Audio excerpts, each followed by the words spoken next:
I don't know. Yeah, maybe y'all saw. Maybe you didn't see.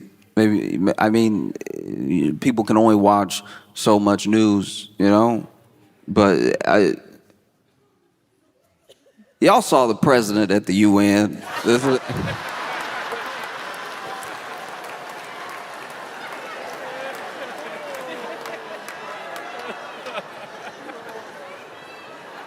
I didn't see everything as it was happening. I heard about some stuff later, right? So then I got a text message from my friend. They were like, "Oh, did you see what happened at the UN?" I'm like, "No, I didn't see what happened at the UN." And they explained to me that, he was getting on escalator and then the escalator stopped. Now, I thought at the time, I thought it was going very differently. I thought the escalator stopped on like a down escalator. That would have been a big deal. Imagine you on escalator. You have belief. You get on a down escalator, you're like, all right, it's gonna take me where I need to go. No need for a seatbelt. If that thing just stops, the momentum, whoa! Now the president's falling down the steps. So I thought that's what happened. Then I watched the video and I saw that he just walked up to the escalator, stepped on the escalator, and the escalator broke.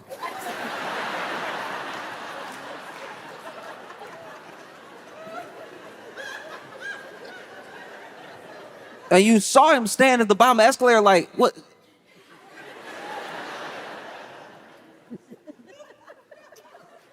And Melania didn't miss a beat. She just started walking up the escalator. And so there were people that were like, this was sabotage. UN needs to be investigated. Somebody needs to be arrested, right? But then he made it up the escalator / stairs. And he went to speak to the UN. Went to speech the whole of the UN. He's standing here, UN over there. And as soon as he goes to start, the teleprompter broke. We know the teleprompter broke because he told us. As soon as he walked up, he told us, teleprompter broke.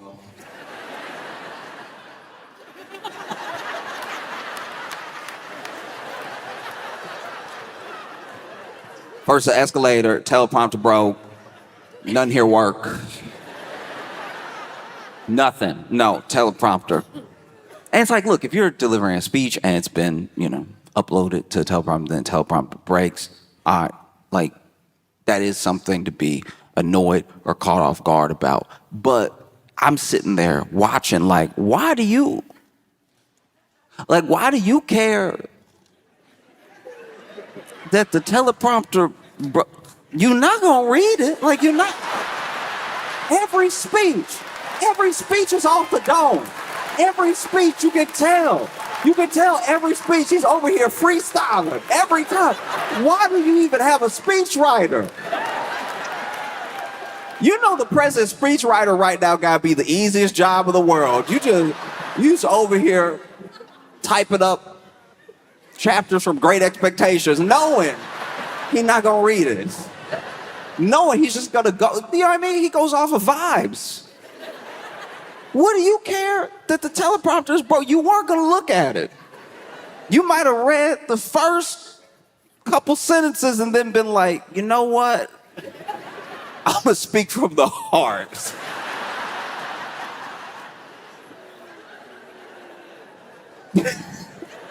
And so the teleprompter broke it. And so he's like, I guess I'll just have to. Which was also wild because the speech was printed out in front of him. But he was like, no, you want me to turn pages? No. Then proceeds to, give this address to the UN, and it depending on who you talk to,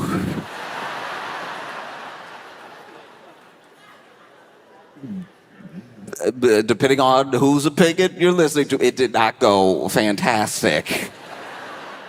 Because the energy of the speech was like the normal energy. It was like rally energy, like talking to his base or something. But this is the UN. They don't live here. Like they're not.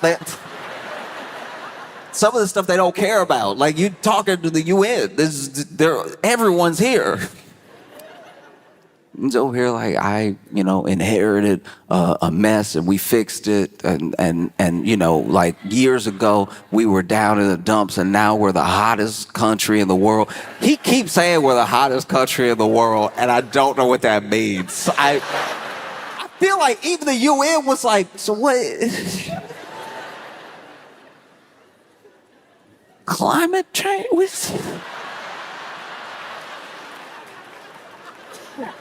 What does it mean the hottest? This is also wild because like you talking to other countries right now. Why are you dunking on them right now? Then dudes over here, I ended like 7 wars. And it's just funny because like everybody he talking about is there.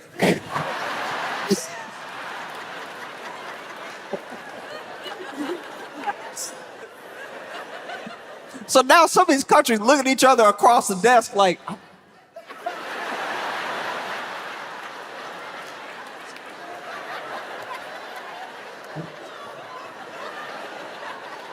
I don't know. I didn't even, what did I say? It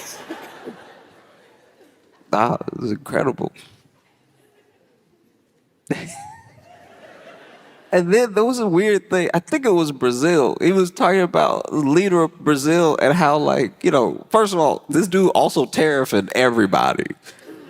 So then he was talking about how he doesn't do deals with people he doesn't like, but then he had a good handshake with the leader of Brazil, so maybe they could work something out. Even Brazil had to be like, yo, I don't know. I just saw him in the hallway. Out here trying to be cordial. I don't even know if this is good. Was it good? No, it's phenomenal performance. Truly, I've not seen anything like it. Just over here. I'm sure if you were at the UN just sitting there, you just sitting there quietly listening, looking over at other countries. There's some countries that had just be chuckling. Like countries that aren't in the mix, you know what I mean? Like if you're not like a key member of BRICS or you're not, you know what I mean? Like if you're not like in the news in that way, you just come, you enjoy the show. Like I imagine maybe Zimbabwe might have been cracking up. They'd be like, that's your friend. That's your friend.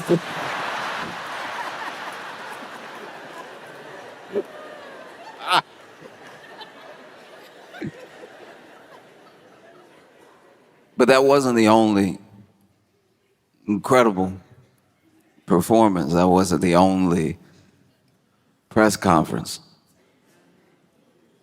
Because they held a press conference because they found it. They found it. They nailed it down. They found the cause. That's what they said. No one gathered everybody together, got the press conference going on. Looked like it was in the Oval Office. Yeah. And they were going to talk about the causes that they had found, the root cause of autism. This is what they said. And so, they walk in and you had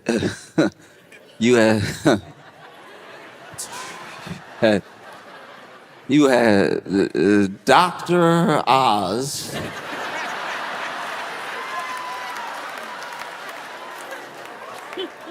Dr. Osmosis himself.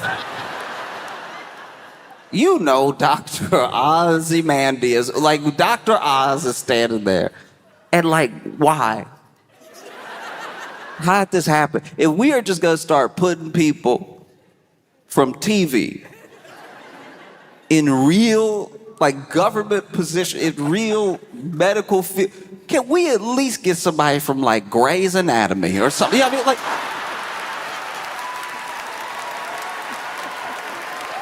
if we are already not being serious, can we not be serious better? Who is checking for Dr. Oz besides Oprah? Who is?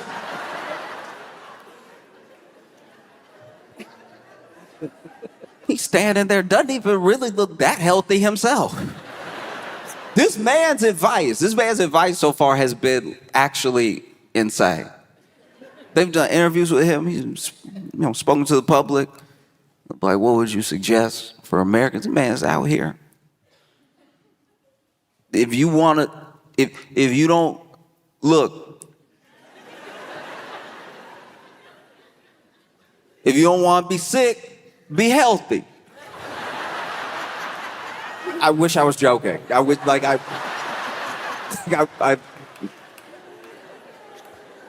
can barely take credit for that one. I changed like 2 words. So you got Dr. Oz. It's from TV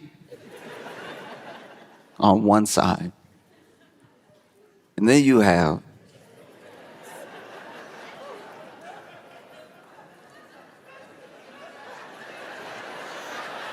y'all know who he is. And then you have RFK Jr. on the other side, looking odder than usual. If y'all saw it, you know what I'm talking about. RFK Jr. showed up. I don't know what's happening. Because it wasn't like a tan.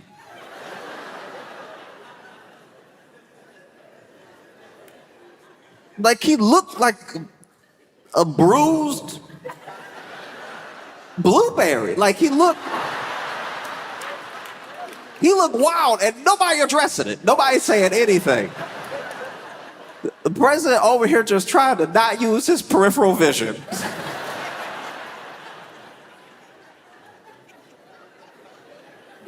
RFK Jr. is white. No, that is a white man. He's white. He's a white guy. But that's the first time I've ever seen a white guy and been like, he is colored. Like that.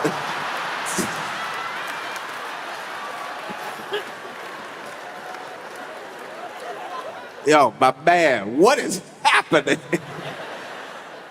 He just stand there like he been holding his breath for 26 years.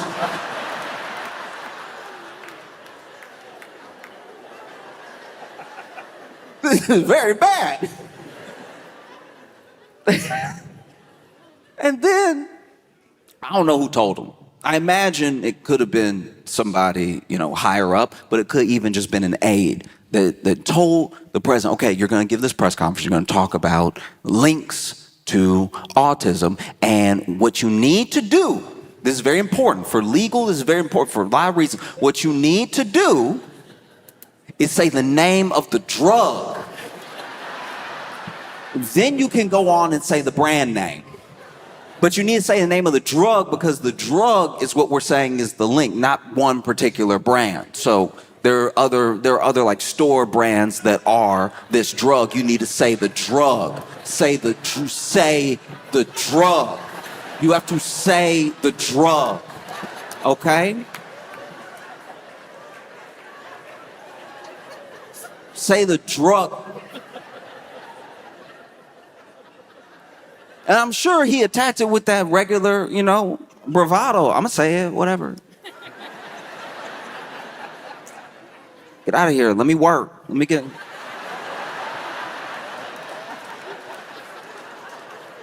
in the zone, all right? I got you in my ear. I got him over here being purple. Let me work. Man, it goes up, starts the speech. is rolling. Is rolling with it.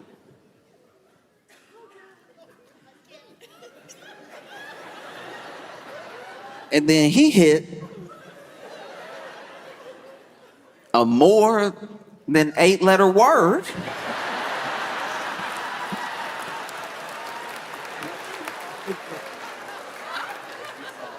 And then the commander-in-chief, leader of the free world, in real time, in front of us, the American public, technically the whole world, because the internet, our leader in front of the nation, at a press conference they called,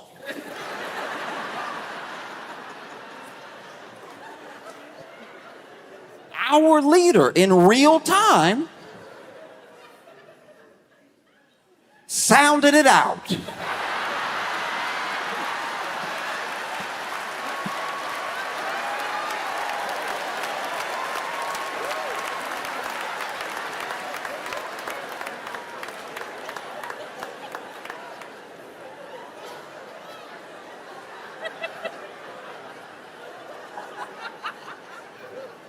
I try really hard. No matter who somebody is, no matter the background, no matter the situation, really treat people like equals, not like look at people a certain type of way. We all struggle. We all have our different strengths and weaknesses and everything. But I'm just going to go out on a limb and say it. If you are 80 and you haven't attacked a word before, maybe it's just not a word you ever going to get. Like if you... It's late. It's late for him to be sounding out new words.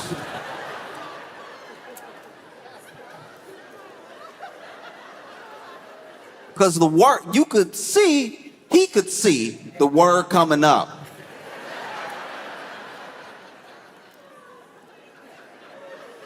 And sounded it out confidently too, just over here,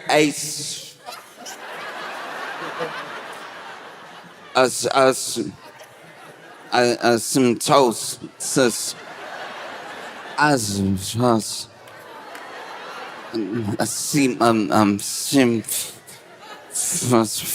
it's not like it was in the mic. You couldn't hear it into the mic, but you could tell Dr. Oz was standing there trying to do hard ventriloquism. Just...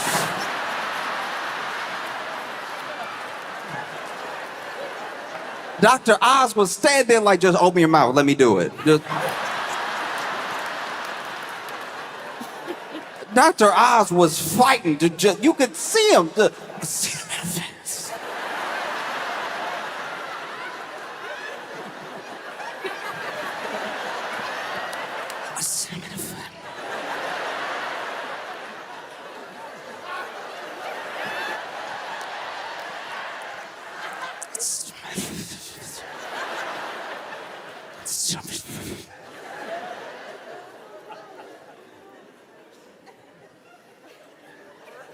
Acetone, acetone, CNC. I knew when he looked around, we were cooked. Like I knew it. When that man looked up from the paper, I was like, no, stay on it, stay on it. Stay with it, you almost got it. Acetone.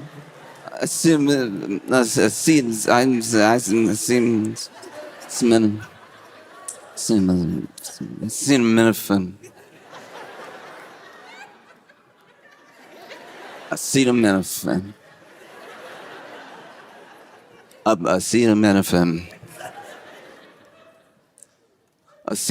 Tylenol. And like that.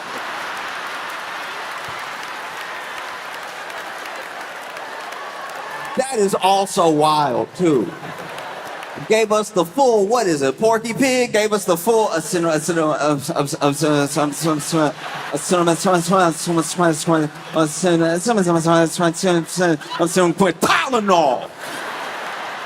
And he was hitting those teens, that Tylenol extra hard. He was Get this payback with those T's. And Tylenol, don't take that Tylenol. When y'all see Tylenol, because it was rough. It was like okay. You've been in third grade before. Remember? You remember when a teacher? Okay, I didn't even know this at the time, but it was basically when a teacher had like a hangover, and so then the teacher would just make y'all read the book to each other. At the time, I really thought it was about learning, and now that I'm grown enough to have friends that are teachers, I'm like, no, you had a bender. That's what this is. Don't try to put this off on the students. You seeing double right now.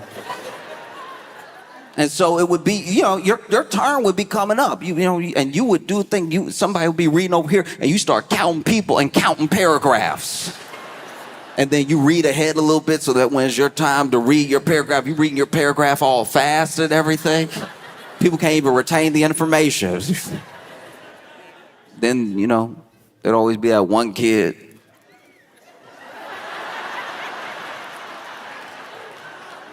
There'd be that one kid where it's like, when you get to his paragraph, that's going to last till the end of class. So you literally count your paragraph till you have to read, and then you count paragraphs, and you like, the bell gonna ring here.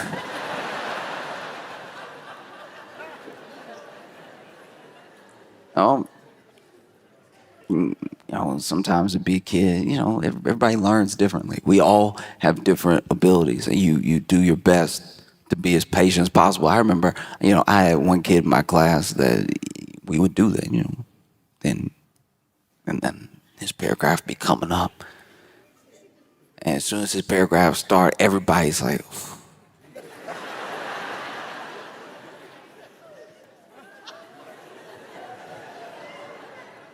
and then he would start and he would be sounding it out and then hit the word and then sounding it out. Everybody learns at a different pace. Sounding it out, hit the word. Sound it out, hit the word. Sometimes he'd even go back, sound it out, hit the word, say the last three words together. He's learning. We're all learning. Everybody moves in their own time. But sometimes, I'll be honest with you, I was a kid too. I wasn't always patient. Sometimes he'd be sitting there and be like, and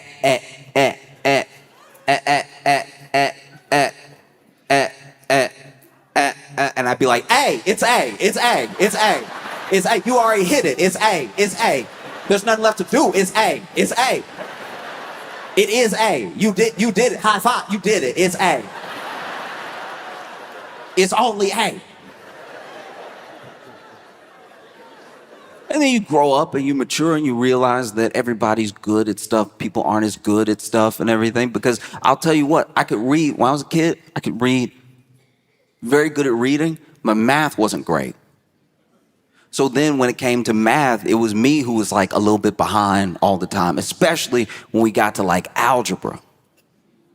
Because I could factor a little bit. I understood denominators and stuff like that. Like I felt like I was keeping up and everything. But when we hit algebra, all of a sudden the tables were turned. This is why you have to be as patient with people as you want them to be with you.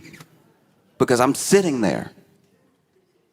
And for the first time, there's letters. There's letters in the math problem, but I'm sitting over here like,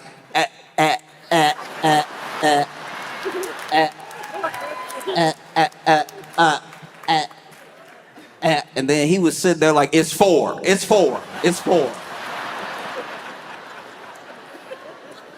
And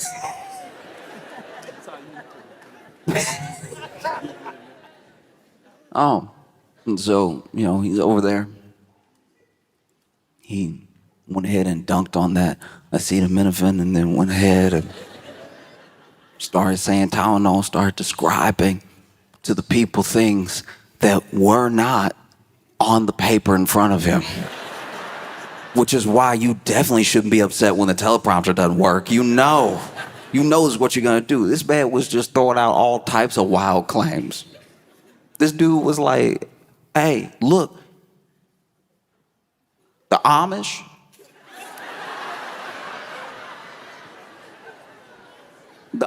don't have any autism. And a couple times in this press conference, he would say something, then turn to somebody and be like, is that true?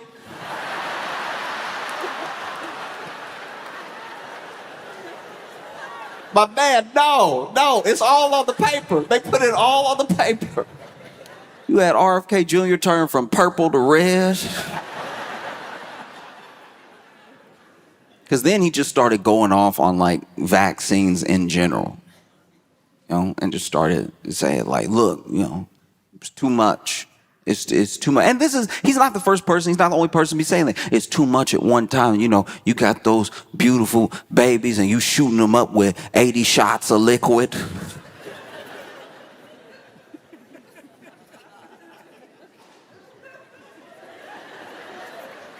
The thing that stuck out to me about the liquid thing is that you could tell he wanted to say juice. You could tell he's like, they put too much juice in them babies. Nobody need all that vaccine juice.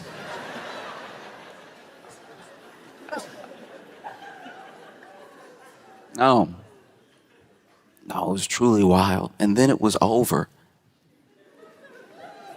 I can't imagine what it must have been like to be on the board of Tylenol. If you're on the board of Tylenol watching this press conference, you over here probably on a whole roller coaster of emotions. Like, at first you'd be sweating because they had let it slip several times that this is basically what the topic was going to be and what was going to be said. It had been like, pieced out, little flavor, little sprinkle here and there for the media all the way up until that press conference, right? But then, when they actually said it, I'm sure Tylenol was stressing when they said this is what the press conference was going to be about. This is what they were going to talk about. You work at Tylenol, you sitting there, edge of your seat.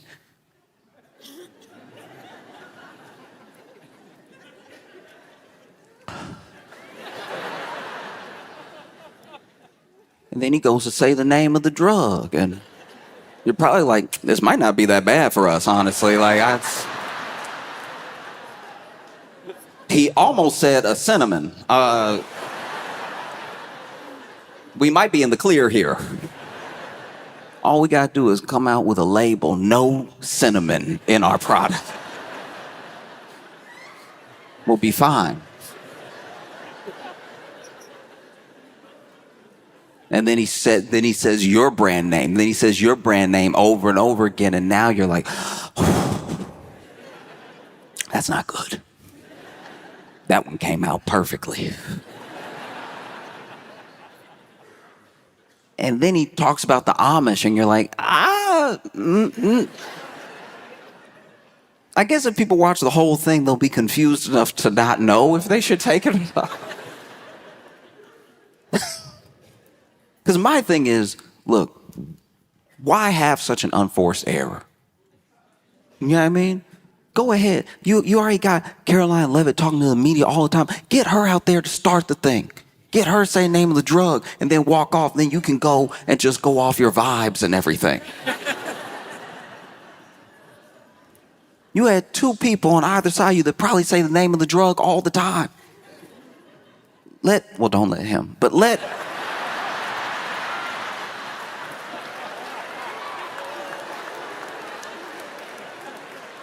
Dr. Oz say it. Let him earn his keep. No, he over here supposed to be a doctor. Got the shortest name I've ever seen. Because I do my best to be up on the news, but I don't always want to talk about, politics and stuff. Sometimes there's stuff that happens that has nothing to do with anything political, and it just warms your heart to see it. You'll see a news story that captivates you, and it doesn't take you into like any sort of polarized position, Like I saw this South Carolina teacher that got arrested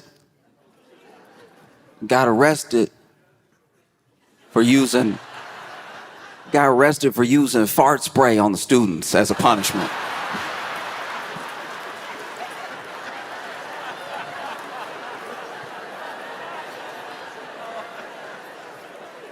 Look, I'm not a teacher. I'm not a teacher. I come from like a family of teachers, people that work in education. And like kids have always and will always drive adults insane. It's like part of the bargain that we have. Is part of the truce, you know? It's like y'all won't do a Lord of the Flies, y'all just be bad in school and we'll pay the bills. And look, I can't imagine what it's like to teach, especially now. You have kids who genuinely, because of like lockdown and COVID and stuff like that, missed out on little pieces. You have adults now who missed out on like a full college experience. You also have little kids who missed out on having their friends over and, being able to socialize at a very specific point in their life. So everybody's been like knocked off their kilter a little bit by COVID and by lockdown, not being able to just be with each other. That's just, a fact. And because of how school was going in that time, you have people who are really behind because they didn't have that special attention. You had to do school on Zoom with a bunch of other students, and maybe a kid needed help and they couldn't get it immediately, not in the way you can get it when you're present, I can't imagine what it would be like right now to be in school, sitting there, trying to do my algebra like zzz, zzz, zzz, zzz. And so then the kids come back to school and, some of them are excited to see their friends. Some of them are still trying to learn how to socialize. Some of them, maybe aren't as effective as others. But kids will be kids. Kids will be loud. They won't listen, all that stuff. And then what do you do if you're a teacher? You got teachers out here fighting for their lives just to try to teach you some English.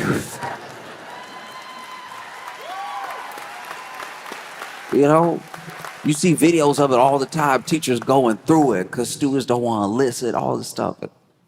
This is the person that's just trying to make sure you know how to spell. So one day,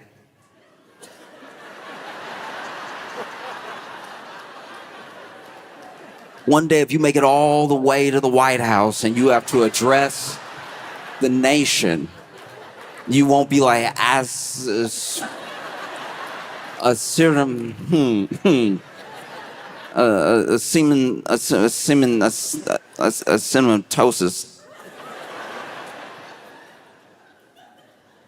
And so if you're a teacher, you know what I mean? What do? Like my teachers used to yell. Teachers yell. It happens. Hey, stop! And you can tell. There's a certain yell, especially when you got like a male teacher. There's a certain yell that you can tell you broke him because his voice cracked. You know what I mean? Like if he's like, hey, hey, y'all chill out, right? And he's had enough of it. And maybe you're the first period of the day. You know what I mean? Y'all being a little loud. Hey, listen up, right? Something happened at about fifth period and on. Where if you really got him at his wits end, he'd be like, hey!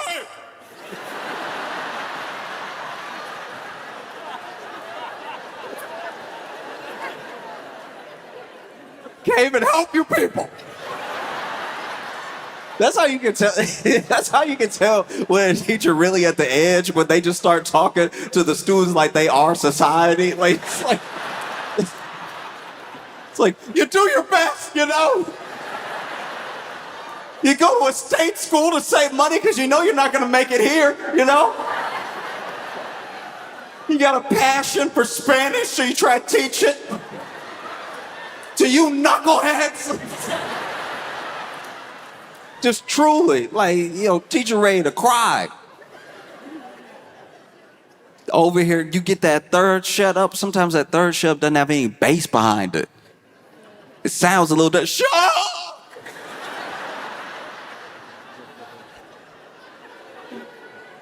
Leaning against the board. I don't know what to do. And so what do? You know what I mean? Yelling doesn't work. You can't hit them. Somebody came up with a plan. Somebody was like, y'all don't respect me? Okay, y'all don't respect me? You will respect this.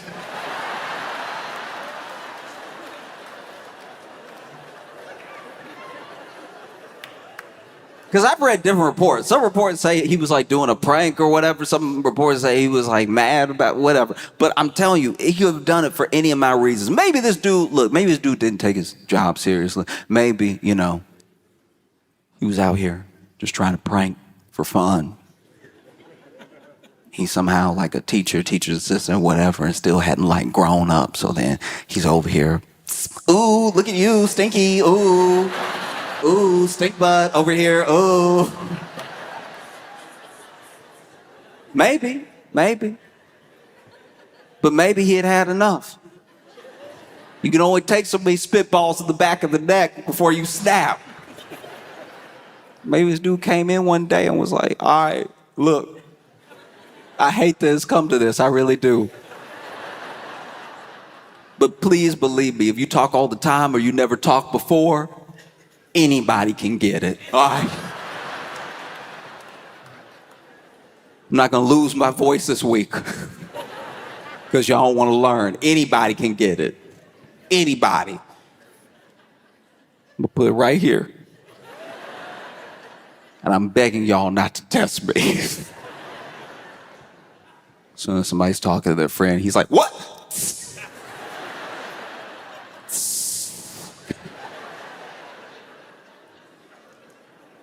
He must have been brandishing it. He must have been wielding it because apparently, like, from what I read, like 100 parents complained or something.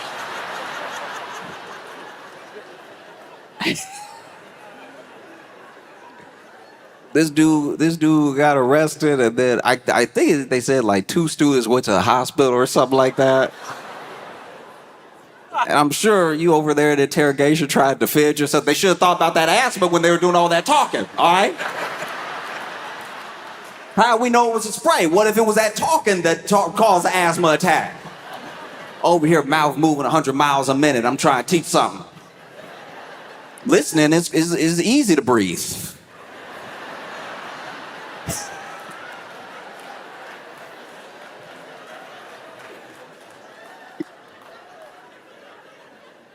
Because I wonder how much he must have done it. You know what I mean? Was it just off of anything? Just one little noise? Huh? Or did he wait? Was he like writing on the board, letting the chatter sort of build? And then that's the thing. When you're a kid in class, you always think you're good if you're just not as loud as the loudest person.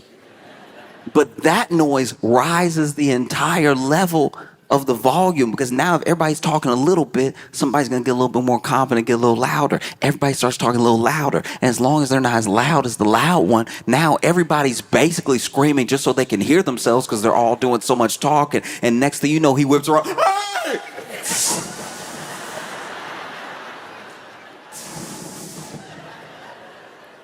Y'all gonna learn today.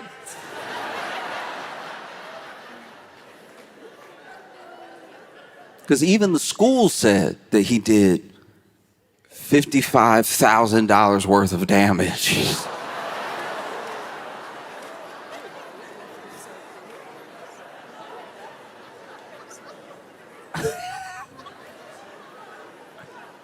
How? It must just be in the walls now. I just want to be fun. Like, I'm not fun. As a guy, I'm not a fun guy. I want to be so bad. I'll see people having fun and be like, that looks dope. And I'll tell you this, there's nothing less fun than catching somebody watch you have fun. Because that happens to me all the time.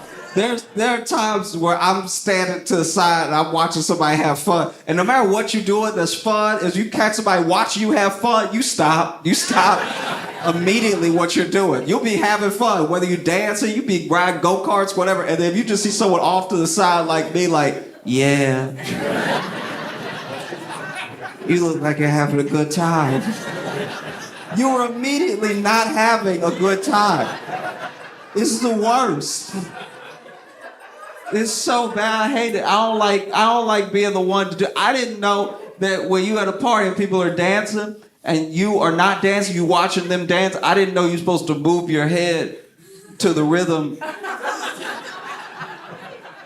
I didn't know you're supposed to move your head to the rhythm side to side. I didn't know that's what we were doing. Like when people are dancing and they're over there, you're like, yeah, I didn't know it was that. I've done two very off things. One, I didn't know I was supposed to move my head if I was watching people dance, and I was supposed to move my head to the beat. So one time there were these people dancing, and then they caught me watching them have fun, but I was being completely still. And that is also heroin. You know what I mean? Like, you really getting it, and then somebody off to the side against the wall is like, yeah. Keep doing that. It's very upsetting, you know? And like I said, I didn't know we were supposed to move our head side to side. So then there was another time I was like, okay, I'm supposed to move my head to the beat. So then I was moving my head to the beat, but I was going back and forth. And that is also unsettling to watch. You're dancing, somebody's like, yeah, to the rhythm, yes. Yeah, get it. I just want to be fun. I want to be fun like Brazilians are very fun. Brazilians as a people, they have incredible music, beautiful dancing. They're beautiful people and they know how to have fun. I read about a guy who was so fun. This guy partied for 4 days straight. 4 full days apart. He partied from New Year's Eve well into the new year. So first and then 3 days. He partied for 4 days straight without realizing he had been shot in the head. That's a fun guy. That's a very, very fun individual, you know? This dude got shot in the head and went to more parties and was more fun. If I get shot, I don't know about y'all, but if I get shot in the head, I die, all right? Maybe that's just how I was raised, but like, I don't get shot in the head and keep carrying on twerking. I go to another plane where the mortal coil cannot follow, all right? This dude got shot in the head and went to more parties and was progressively more fun per party. If I get shot in the head, that is everybody's problem. I'll tell you that right now. If I got shot in the head tonight, we are all going to the hospital. Please believe me. And I will be calling out individuals if I see you trying to peel off. I'm like, no, Cindy, I need you. This man was shot in the head. And we don't even know the circumstances of him getting shot in the head. I was reading about it. Nobody knows this. Okay, I came up with some theories because no one knew. I think there may be, you know how guys can be at a party, you're out here dancing or you're walking with your drink, somebody bumps into you, doesn't apologize. Now we have a problem, right? So now you get nose to nose trying to get them to apologize. Then you get loud and everybody's watching. And then you get like fully, you know, like when dudes do this, like this full on in my face, our noses are touching. This is always weird. Anytime I see this, I'm like, y'all should just kiss. It would make more sense if you kiss right now. Because this is the thing. If he's here and I'm here, he could still really, he could choke me. He could do anything, right? Like, this is real fighting could happen right here. Here, you're a little too close. Here, there really isn't anything you would punch us if you punch me right now. And so maybe, you know, they got into it. They got nose to nose or whatever. They were ready to fight. And then maybe this dude was like, what you gonna do? What you gonna do has got more people killed than any other sentence in language. It goes, what you gonna do, followed closely by, I wouldn't take that if I was you. It's like, those two are deadly, right? So then maybe he goes, what you gonna do? And then the other guy pulls out a gun and shot him in the head. And then he went, rude. And then walked about his business, because clearly it didn't matter. He had been shot in the head. The head is where they keep all the brains. I don't know how this man was shot in his head and didn't know. I mean, look, what I think actually happened is that he was probably getting twerked on. Twerking is very distracting. If you're getting twerked on by the right person, you won't notice anything else. happening in the room. He was probably like, girl, you getting it. Oh my God, you really getting it. You really getting it. Don't worry about that. That's just a loud noise, baby girl. Keep doing what you doing. Oh. No, it's wild. They asked him at the hospital. When he finally went to the hospital, they were like, you've clearly been shot in the head. What did you think happened? And he was like, oh, I thought I got hit in the head with a rock. That's the most shot in the head thing to say I've ever heard in my entire... You know, like when you at a party and you having a good time and everybody just starts throwing rocks? You know that common occurrence that happens at every party where everybody's having fun, we're all dancing, and then that one guy goes, pebbles for everybody. You know that thing that happens all the time to each and every one of us. Thought you got hit in the head with a rock. What? Only reason he went to the hospital is that his arm was spasmic. But he didn't even go right away. He was probably getting twerked on in the moment. It was like, girl, keep doing what you're doing. Keep doing what you're doing, girl. You're really getting it. Oh my God. It's amazing. Everything you're doing is great. They finally stopped dancing after like a day. I don't know. And then she was like, where do you live? Let's go back to your place. He was like, girl, I live over there. She was like, where? He's like, I'm pointing right at it, girl. She's like, what's wrong with your arm? He's like, oh, this has been happening for 3 days, girl.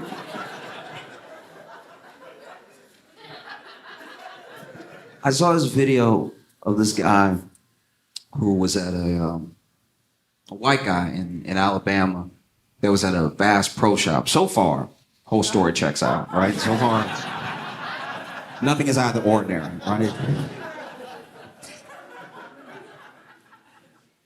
And this dude is very much on drugs. I don't know what drugs, but I know drugs, right?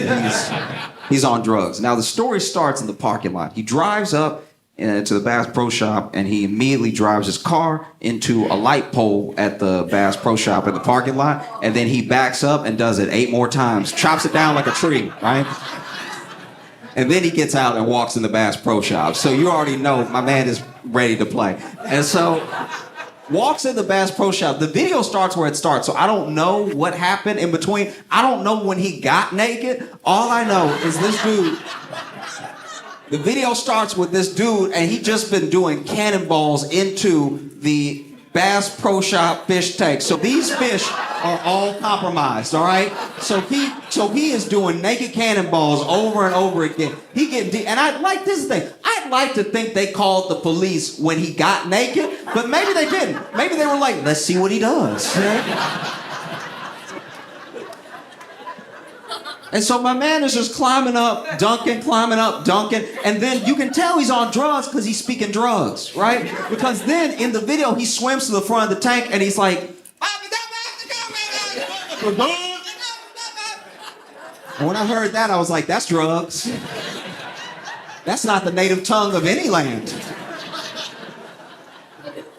And so the police come. So now we're going to switch for a second from people recording him on their phones to the police body cam, right? So police show up. They see him in the fish tank, and they see him. And he waved to them. It's not really phased. And so then they are trying to figure out how he got up there. So then they go ahead and they start climbing up some of the rocks, right? So then they turn, police body cam. They turn, and when they turn to him in the tank, he's gone. And so you're like, okay, he on drugs, but is he magic? Because that's a different situation. Can you imagine if a magician is on drugs? David Blaine already like that. Imagine David Blaine on drugs. That'd be a problem. Make you feel like you on drugs. And so then he's gone. He's gone because even though he's on drugs, he had the presence of mind that, hey, that's the police. They probably won't talk to me. And so then he jumped out of the tank. But the tank is like 18 feet high, right? So this man, naked, jumped out of the tank just onto the ground, and he landed Family Guy style, right? So this dude has knocked himself out on the ground, right? And he laying over here like this, like he just fully passed out. And you can even hear a cop through another cop's body cam turn and he's not there, and then they see him on the ground, and you hear another cop go, oh shit.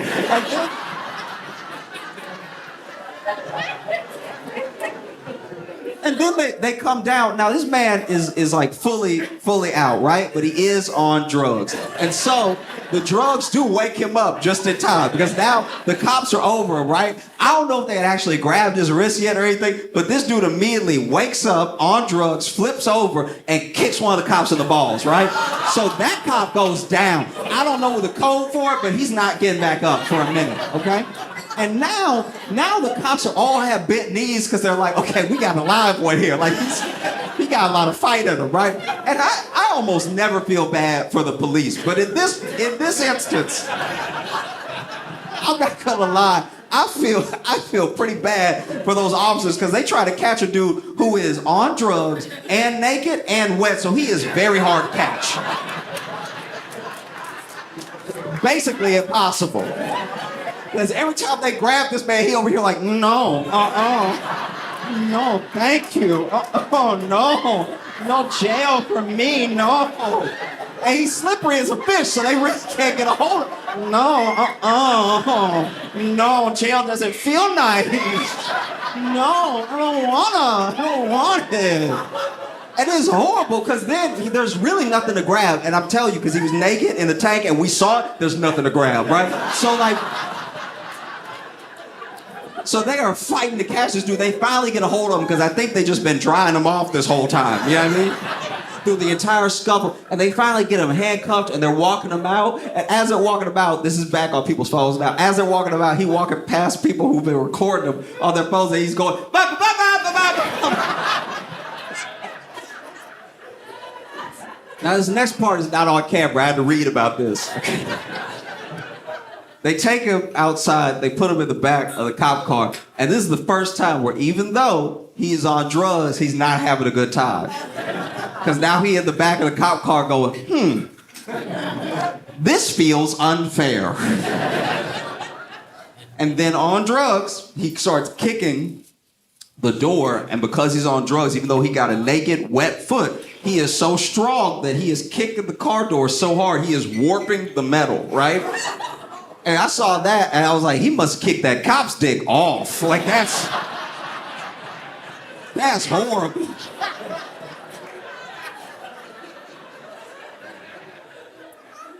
Police had to come out and make a statement the next day where they were like, we hope that his actions on camera will lead to better decisions in the future. Also, we expect Officer Ortiz to make a full recovery.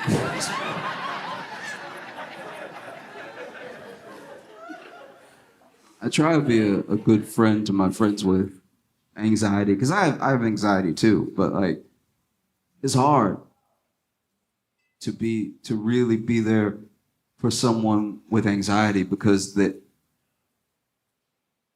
right. Do you know what I mean? Like, if you ever really listen to an anxious person talk, they're making some very salient points. Like, their points are actually so good, it's starting to jack up my anxiety because I was like, fuck, I didn't think about that.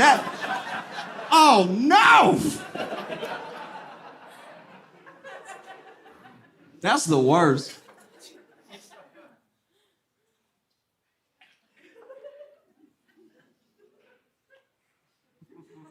I'll tell you this, one time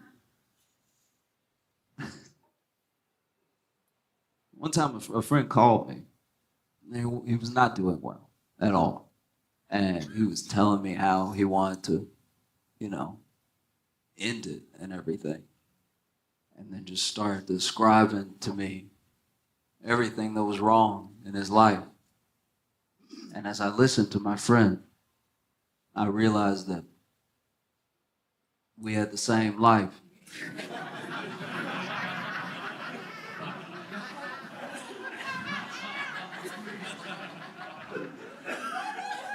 And I'd be lying if I said I'd get a little defensive.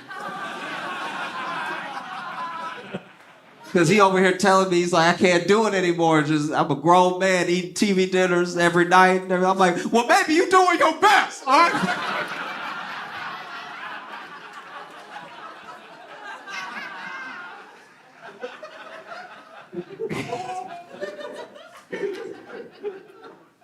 It's like I'm doing open mics every night to a bunch of people who just feel like I'm bothering them while they try to watch the game. I'm like, well, maybe you gonna get better one day.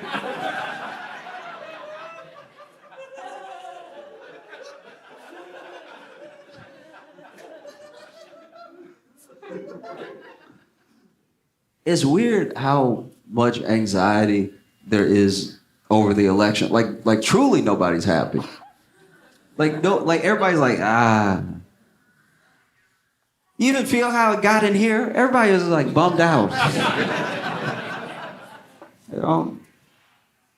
It's odd, right? Because it's like a rematch nobody wanted.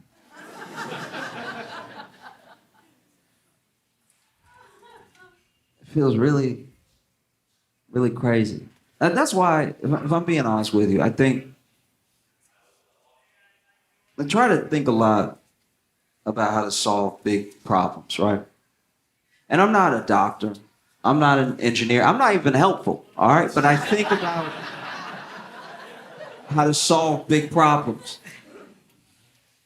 And I think that in this scenario, and I want to be clear where I'm coming from. I'm not like, I mean this across the board, you know? I grew up in Louisiana. I lived in Chicago. I live in New York now. I travel around the country. I'm not just speaking with like some partisan idea in mind. I'm saying I think that for this election, and just this one, right? For this one election, that the presidential race should be a race.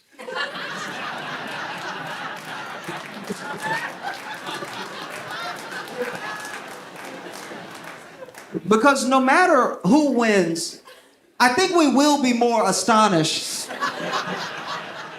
than upset. You know what I mean? Like, no matter who wins, we're gonna be like, I didn't know he had it in him.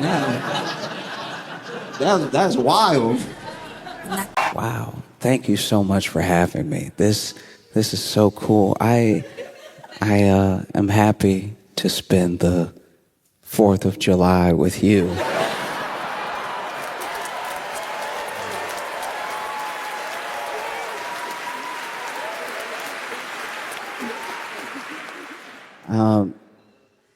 Maybe you're not aware of some of our customs on the 4th of July.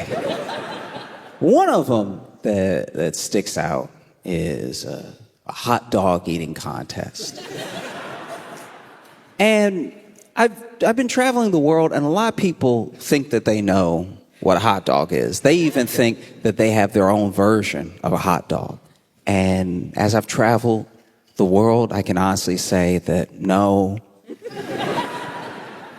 you don't. Because you all here, I'm not going to pronounce it correctly, but you have bratwurst. That's not hot dog at all. That's good. You have to understand, to make a hot dog, like bratwurst is beef or veal. You know, it's a meat with herbs and spices in it, cooked well. A hot dog, especially in America, a hot dog is something that to make you first have to find. And when I say find, I mean like putting together a proper hot dog in its casing and to serve is a lot like a witch's spell. You have to find meat that's first on the floor. It's very important this meat is on the floor. If the meat is not on the floor, you might not be making a hot dog. You have to find this meat that's on the floor. You have to couple it all together. You have to push it through this machine. And bratwurst, once again, beef, veal, you can only hold together a proper hot dog with hate and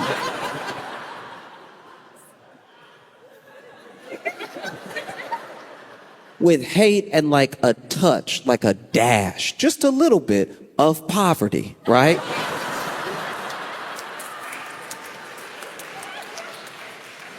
So you have some hate, you have, you can get a side of anger in there too.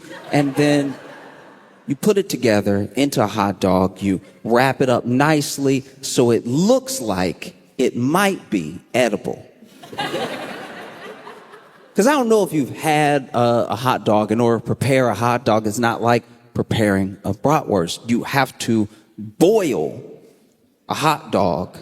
And in order to boil the hot dog, it means you do have to ruin some water. You put the hot dog in the water, you boil it up, that cooks the hot dog. Cooks is a strong word. What are you cooking? It's demon meat. But you boil the hot dog up, so then you pull it out, that's cooked. You then put it in a bun to cover up that you're eating a hot dog. The water you have to dispose of like toxic waste. A lot of people will pour this down the sink. Don't do that. Don't get that mixed in with the regular. When I was little, I had a friend who his mom had a flower garden, and he'd make hot dogs after school, and then he'd pour the water in the hot dog garden, and all of the flowers died. Because that is runoff poison water. But yeah, you boil a hot dog and then you eat it. And when you eat it, you're supposed to close your eyes and pretend you're chewing something else. Because this is going to be nasty. You can try to dress it up with mustard, ketchup, with mayo relish, with whatever manner of things people do. Some people will act really, really holier than thou about how they prepare their hot dog, as if a hot dog is not a mystery of meat mushed together. I say all that because on the 4th of July, there is a hot dog eating contest that takes place. And the winner this year, once again, is a man named Joey Chestnut. And this year, he ate 70 hot dogs in 10 minutes. Which is the correct response. You know how I said that when you felt physically ill? That's how you're supposed to feel on the 4th of July after eating as many hot dogs as possible. I believe the record is 76 hot dogs. And I remember one time my buddy entered a hot dog eating contest, and he was super excited about it. And he had watched Kobayashi, he had watched Joey Chestnut, and he thought he could do it too. He was like, if they can do it, I can do it. Let's give it a try, right? And so he entered the hot dog eating contest, and it wasn't like the official Nathan's hot dog. It was just like a local one that was happening on 4th of July. And he entered the contest, sat down with the other contestants, and then over the course of 10 minutes, my friend ate 2.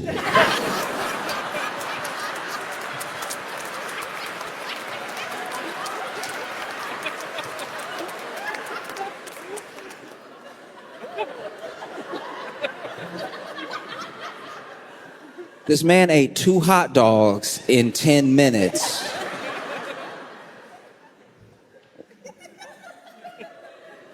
We were watching it like, when is he going to kick into gear? Like, when is it? There are other people that are literally like swallowing hot dogs like, as fast as possible. There was one dude that was this was incredible. He was screaming hot dogs down, right? He was like, oh!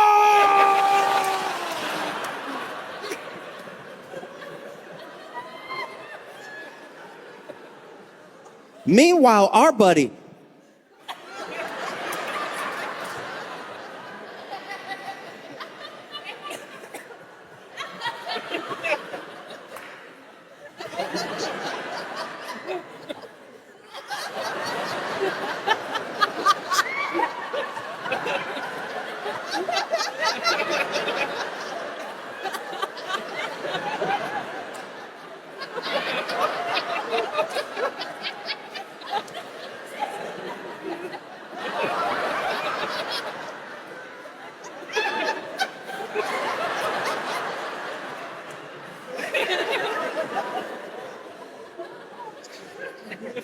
2 hot dogs in 10 minutes. We went from cheering to booing.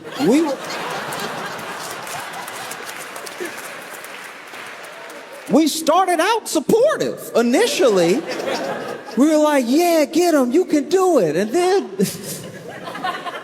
when it was clear he couldn't, we were like, stop, you wasting a hot dog. When he got done, we asked him, hey, what happened? We drove you here.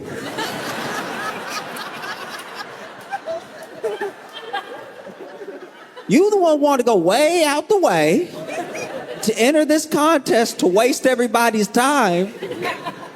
2 hot dogs in 10 minutes is not a contest, that's a meal. What's wrong with you? And he was like, I panicked.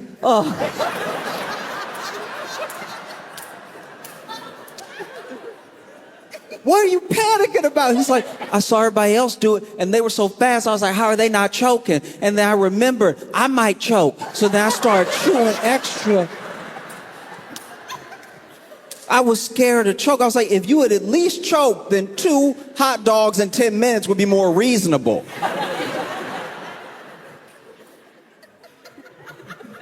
You got people over here fighting to get hot dogs now. He over here chewing responsibly.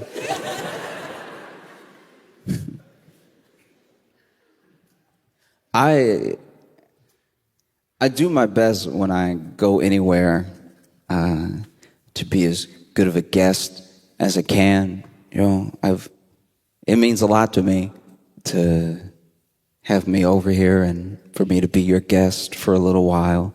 I've been looking forward to this trip for a long time, and I'm always a little tense when I'm a guest, though.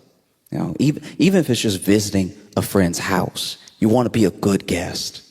You don't want to leave and then have them be like, oh, never again.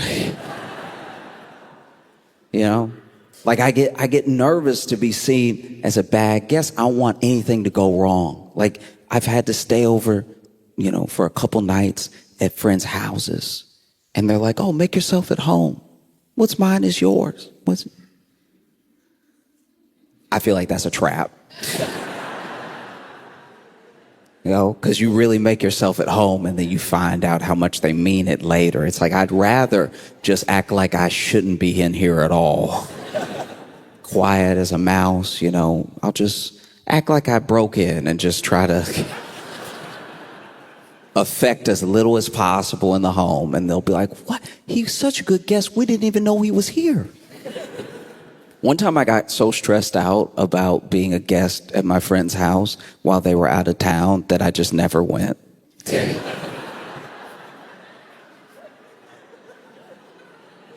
And they were like, Josh, our apartment looks amazing. Did you do all this cleaning before you left? I was like, yep, you know it. Wanted to leave it better than I found it, you know. Because even being the guest at a party, that's like a short-term guest. When you're just there for the party, you're just there, you know, a few hours, maybe half the day if it goes long. And I'm terrified to be a bad guest there. I just don't want to be remembered in a bad light. And there was this one time where I went to a friend's party, and I'm not great at parties to begin with. You know, I'm very much in the corner, or if I know one person at the party, that will be the person that I'm talking to the entire party. Like it will be a burden on them. Sometimes I see a friend that I know at a party and no one else, and I'm like, ooh, you about to have a bad time at this party. I hate that for you. I'm very sorry. But it's either talk to you or talk to a stranger, and come on.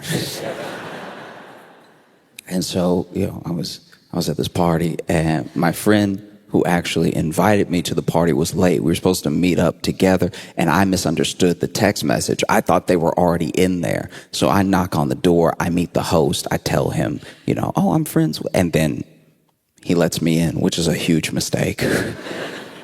Because now I'm just sort of standing awkwardly while other people have a great time. And so I was like, you know what? You know what I'm gonna do? This is the fail safe. Every time you need a break from social interaction, or you just need to get your bearings together because you're in a public place and you're sort of freaking out, you go to the bathroom. The bathroom is the safe haven, right? And so I walk to the bathroom, I close the door behind me, and it's a little dim in the bathroom, but I use the bathroom, right? Other reason to go. And as I'm stepping away from the toilet, I hear this little crunch, like under my feet, and I look at it, and it's all of this glass under my feet, and it looks like the actual light bulb either popped or broke or something, and then now I've stepped in it, and as I really start to look around the bathroom, I realized that it is an absolute disaster in there. It is horrifically bad. So the bathroom mirror is smashed. I didn't notice it at first when I walked in, and the glass is in the sink, and there's a little bit of blood in the sink, right? And so I'm standing there, and I look over at the tub, and the shower curtain is pulled back, and there's a fur coat in the tub. And I'm like, all these things are too much for one thing. You know what I mean? Like this would be a shutting the bathroom down for a short period of time at the party if just one of them happened, and all of them are happening right now. And so I'm like, I don't know what to do. I flush. That's as much as I can clean up right now. And then I'm a bit panicked, so I get ready to just get out of the bathroom, because if I can get out scot-free, if no one sees me come out of the bathroom, someone else can address this thing, because I don't know anyone here. My only friend is late, and the host has just seen me once. So I get ready to, I don't even, admittedly, this is gross, sorry, but I wasn't even gonna wash my hands, because I was like, there's a whole bunch of blood in there anyway. They'd be dirtier than when they were unwashed. And so I get ready to pull on the doorknob, and I hear a knock. And I can't open the door. There's no way I could open the door and be like, all yours. You know? It's crazy in there. And so I hear the knock, and I think to myself, oh no. There's no way. First of all, if you need to go to the bathroom, the last thing you want is for someone to open the door and be like, all right, before you get in there,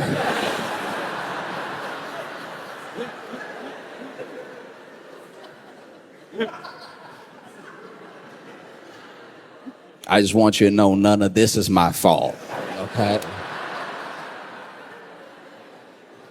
Before you walk in with judgment, just know anything can happen to anybody at any point. Like, if you had been a little quicker with your feet, this would have been you, okay? I don't know what to do as I'm just standing there. And I'm admittedly standing there for like way too long. Like,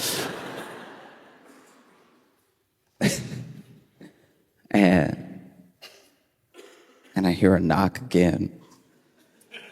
And I'm like, all right, I gotta do something. I gotta buy myself some time. And so I just say, 1 second. That's bought me 1 second.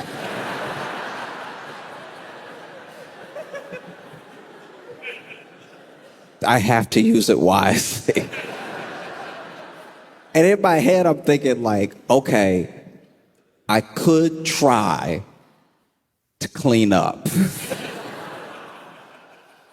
I'm over here in my head freaking out because this is my worst nightmare. I'm going to look like a terrible guest. I'm at a party where I don't know anybody, and I'm going to look like I destroyed this bathroom.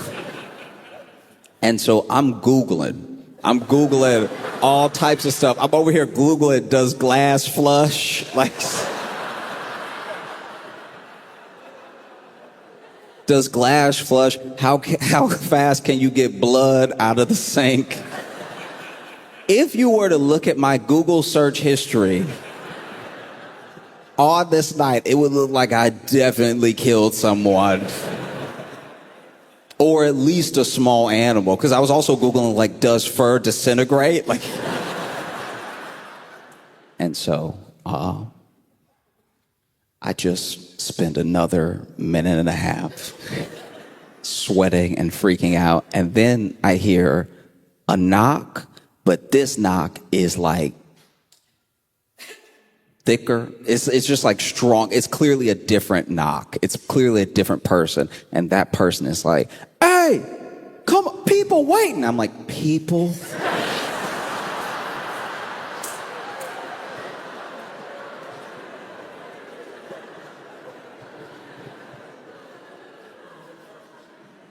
People are waiting. Okay, all right. People implies more than one person, which does imply, plural, and plural could just be two. It could just be the initial guy that knocked and is very patient, or maybe left. Who knows? Maybe he had to use the bathroom so bad that he left the party completely.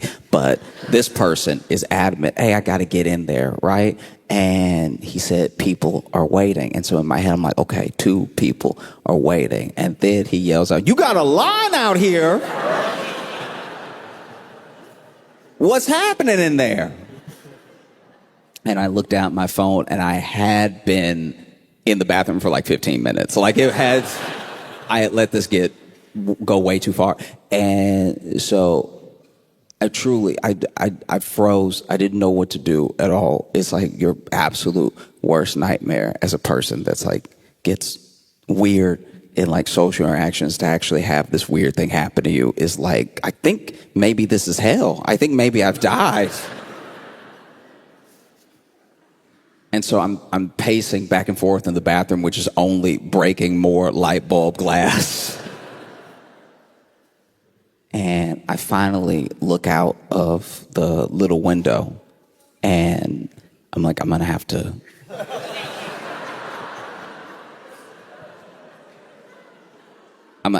leave. Like I'm gonna have to jump out of the window. And in my like panic, I forgot that we were on the first floor. So it wasn't like a big jump or anything, but I did have to climb out of a window that wasn't man-sized.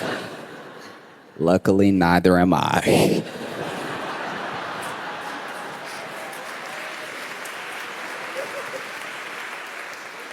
I was squeezing my hips at like an angle, like I put my hips like diagonal to the edges of the window to get as much space as possible, and I wiggled out. I fell out of the window, and I tried as much as I could to like pull the window back up from outside so that people wouldn't be like, oh, whoever it was went out the window. And then I was like, what do I do though? What if someone saw me go in, remembers me perfectly even though they don't know me, and could point me out, because I wear the same thing every day.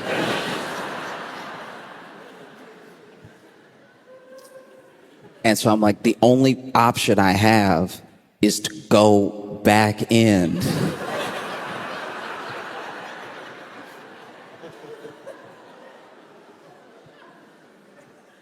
Is to go back in and join the line for the bathroom.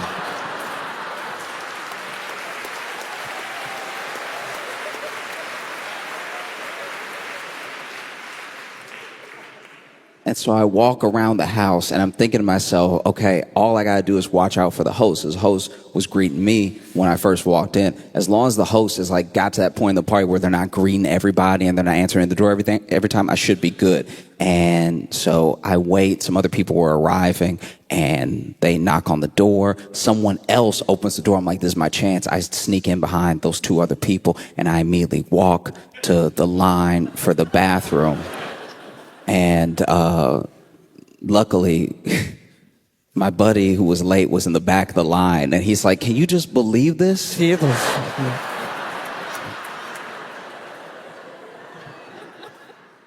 No, I do my best to be like a good house guest, and especially when I travel. Because when I travel, I have to I have to do it as an American.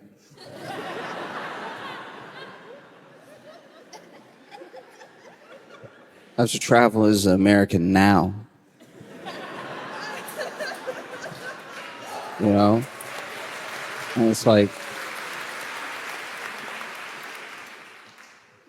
I'm traveling more than I ever have in my life, experiencing new places for the first time. But one thing that I will say is, okay, there used to be a time where you would travel when you were from the U.S. You would go to other places and you would say that you were from the U.S. and people, there was a shine to it.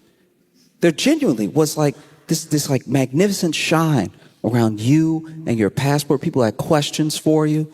You know, you would say you were from the U.S. and they'd be like, oh, blue jeans.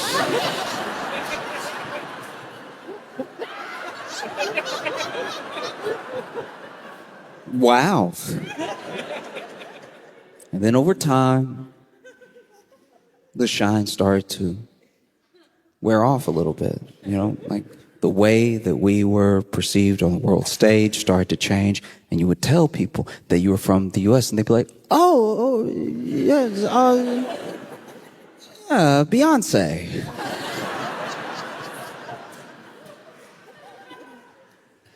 And now,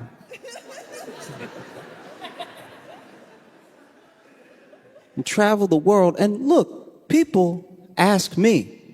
I don't go around telling everyone my business all the time. People ask me, "Hell, where are you from?" And I go, "Oh, it's."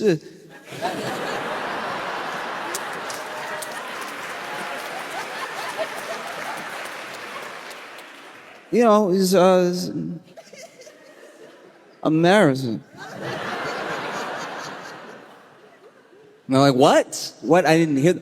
Oh, you know, it's United States.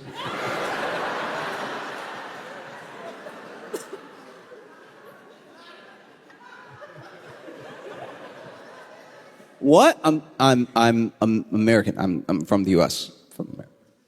And I've traveled these past 2 weeks to Paris, Dublin, Brussels, Antwerp, now here. And there is a similarity. This happened more in Brussels and Antwerp than anywhere else, but it has also happened here where people will ask me where I'm visiting from, and then I will tell them. And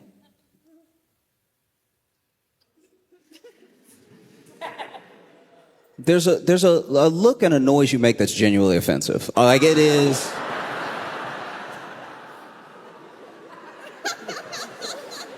Once again, you asked me. I didn't say anything.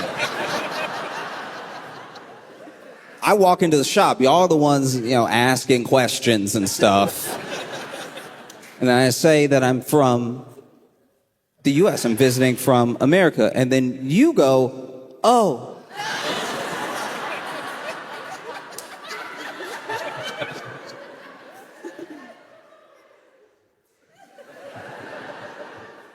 You get the face or you get the noise. You don't get both. Oh. I grew up in Louisiana, all right? And when I was, sure. And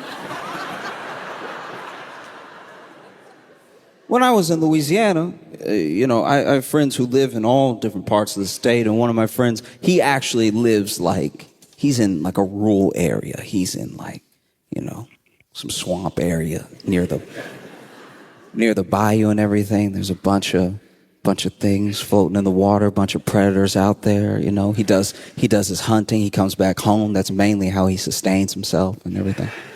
And there was one time he was having a barbecue. A bunch of friends came over, and one of his buddies, his buddy Spence, came over and was having a cigarette off by himself. He walked off away from the barbecue to have his cigarette, and then sometime later, he comes back over, and in the back door, the way that a lot of the houses are built in Louisiana is you have your door and you have your screen door, and the screen door can keep out the bugs while also letting air flow into the home and everything. And so he pops his head near the screen door, and his head only. And Spence leans in and he says, "Hey, can you can you call an ambulance?" And our friend is like, "What? Why?"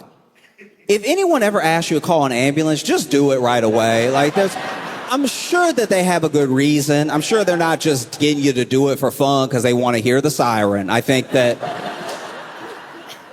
they probably need some help. And so he's like, if you could just call him, that'd be great. Can you please just call him? And he's being very calm. And so our friend walks up and pokes his head out of the screen door, and he sees that Spence, though calm, is standing there, and there is a baby alligator around his foot.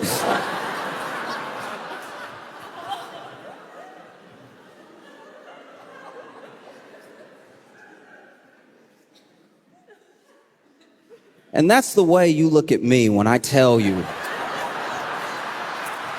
that I'm from the U.S.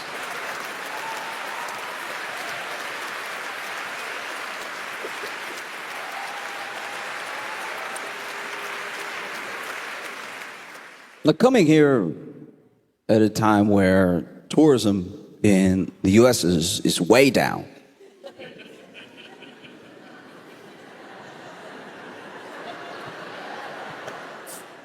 Yeah, people aren't coming to visit as often. It's like if people used to love to come visit all the time, and then something happened.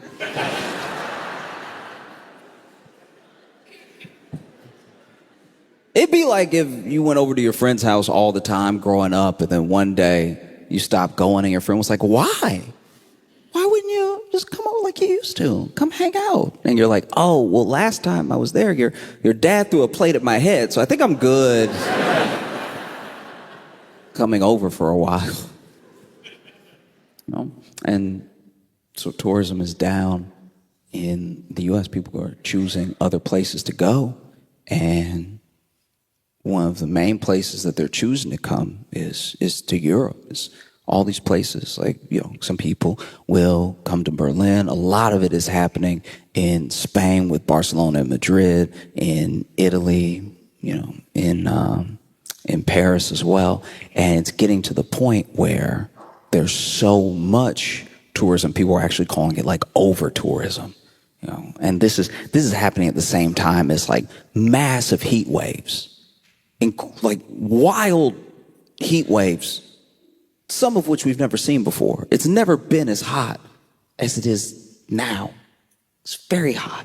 Luckily, not here today. But this week you had, one of your hottest days on record. I can't even imagine what that must have been like, because you all are like fit people. Like, you get on bikes to go you have to understand, my frame of reference is the U.S. So the fact that you're even walking next to a bike is leaps and bounds. I can't imagine trying to ride a bike in that heat, or running. Some of you run.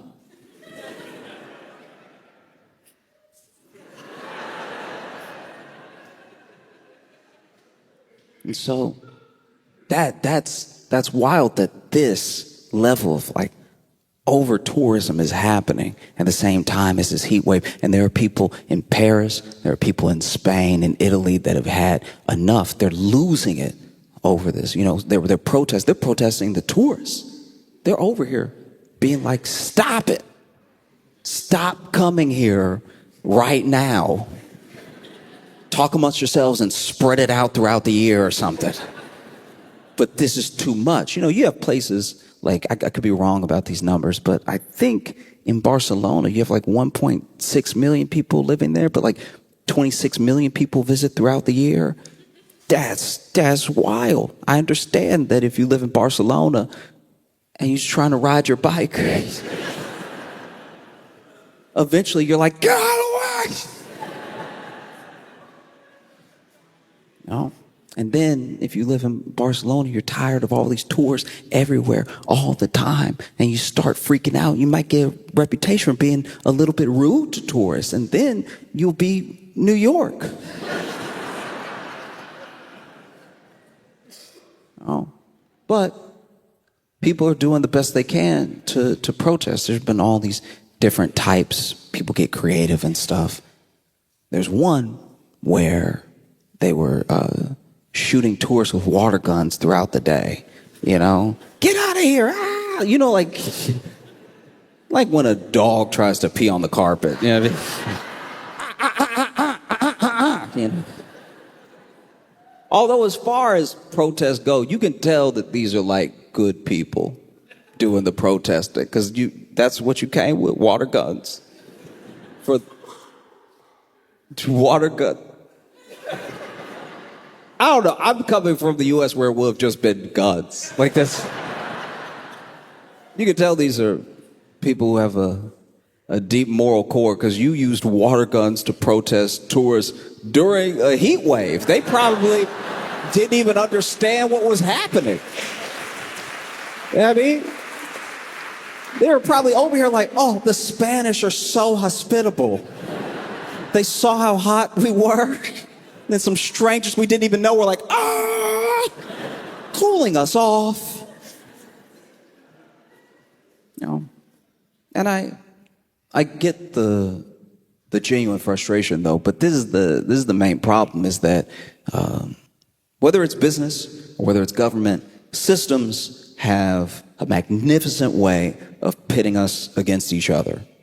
Like, there are people that are local that are upset because obviously with all this tourism, Airbnbs are shooting up. Airbnbs raise the price of living in the area, so then people are getting priced out of their homes. They're getting priced out of the areas that they grew up in. They have to find somewhere else to live, all for people who don't live here, who are just coming to peak, and then they head home.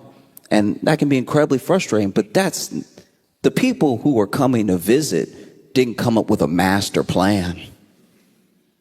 Airbnb and the government that allows Airbnb to run rampant are the people to blame. You should be taking, like,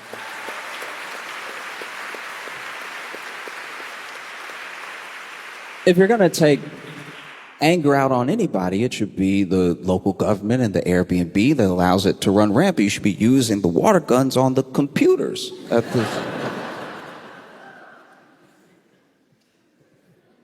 You know, because I think that that's the main way that systems get to stay intact. They see this, Airbnb sees it, and local government sees it, and they're like, well, we get to rake in money while the people that live here blame somebody else. Why would we ever change our practices?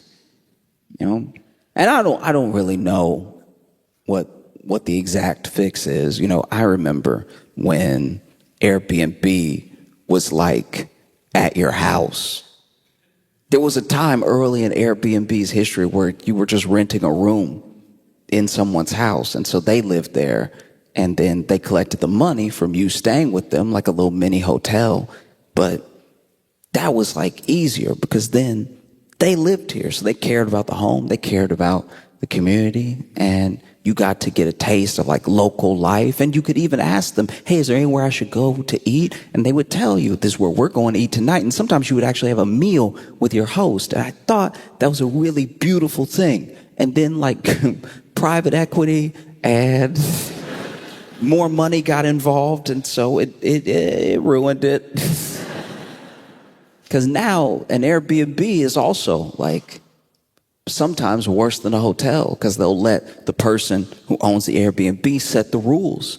So now you have someone setting these insane rules for the Airbnb. Like, you can't just check out. You can't just take your trash, put outside, and leave. There are all these rules. Like, you have to make sure to wash the cabinets, wash all the dishes and everything, wipe everything down, you know, give our dog a bath.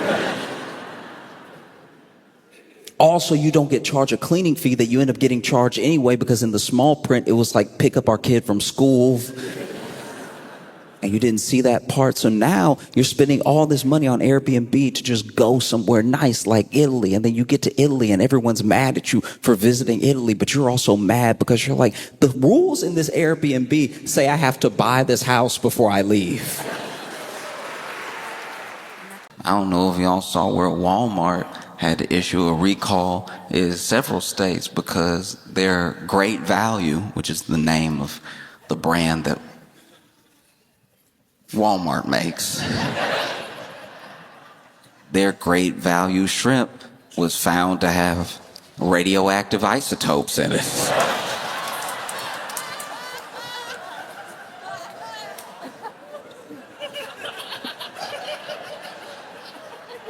Whatever happened to like regular nasty? You know what I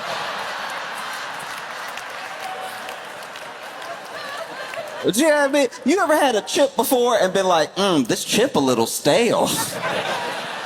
When we were growing up, the chips would be stale. The date will have expired. They didn't rotate the inventory. And so now you weren't looking either. So then you bought it, you brought it home, you dipped it into the sauce, the knockoff sauce. And then you went to take a bite, and then nothing, the bite was not bitten. The bite was, the chip was so strong, you just scraped back sauce straight into your mouth. Because the chip was powerful, the chip petrified, because it's been stale. And you're like, maybe that was a fluke, you know? All these chips in the bag, different ages, shapes, and sizes. So let me try another chip. And then, because you don't want to chip a tooth, you decide to break this one with your fingers. And you can't, because the entire bag is stale. Remember stale? I never thought I would miss regular stale. Now, food here in America is radioactive.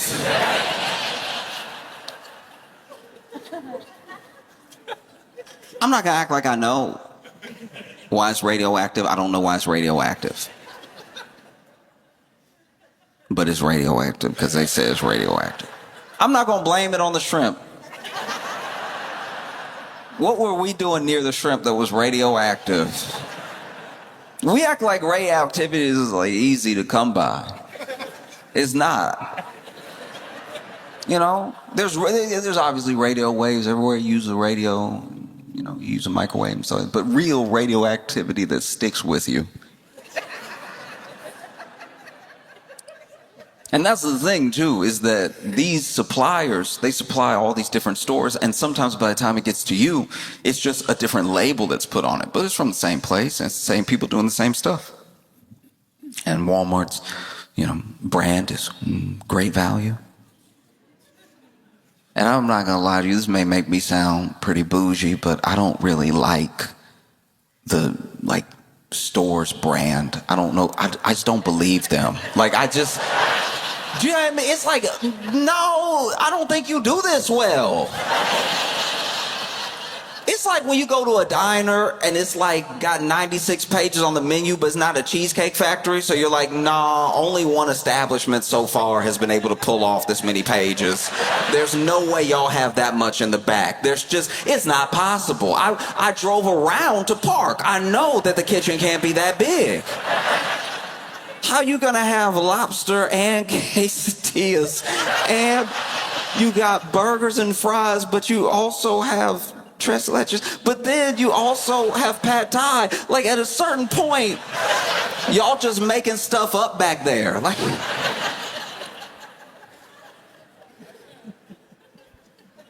you got sticky rice, sushi rice, white rice, brown rice, mango sticky rice. Paella, either the chef back there is the most talented individual that has ever lived. Either something is going on right now and we're all a part of someone's YouTube prank show and Gordon Ramsay is back there just waiting for us to tear up our stomachs by ordering things that aren't even on the same page. When you go to a diner like that, by the way, stick to one page. Because whatever you get, I treat diner food and diner food with lots of variety. Because you know when they go back there and you order the lobster pasta, they got one lobster. Like they about to have to scratch out that thing on the menu. But I feel like if you stick to one page, it's a lot like sticking to one type of alcohol.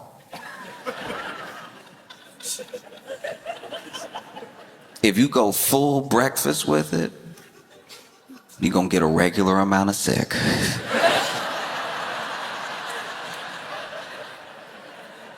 Hear me out, because all across America, you got these diners that got 87 pages to them, and then you're like, oh, it's too many choices, what do I do? One thing. You find one lane and you drive down it. Do you understand me? I don't want to see you go French toast and pad see ew.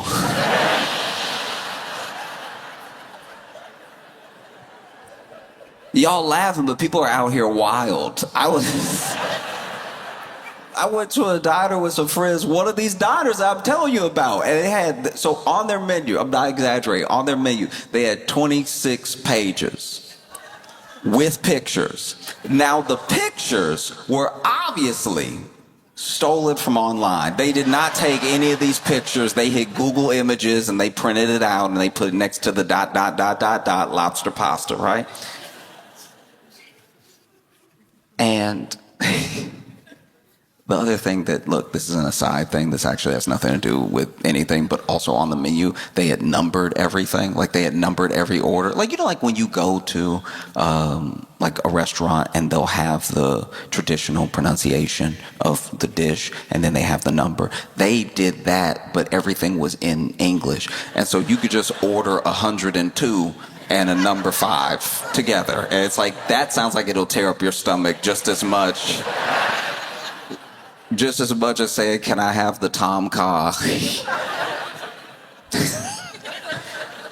Can I have the Tom Kha and the baby back ribs?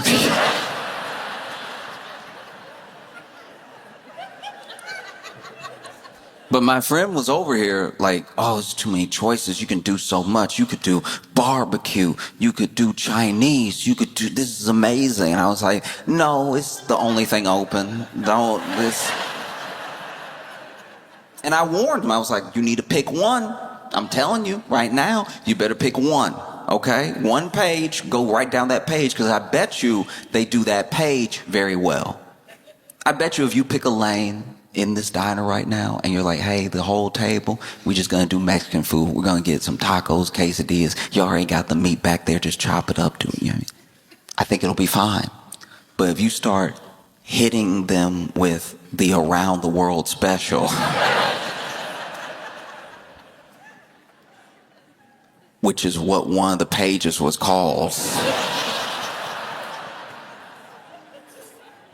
I think they're going to give you the food. I think you're going to enjoy it. I also think you're going to get an otherworldly type of sick. But no, he knew better. He didn't listen to me. This man got baby back ribs, spaghetti and meatballs, spaghetti and meatballs, and a matzo ball soup.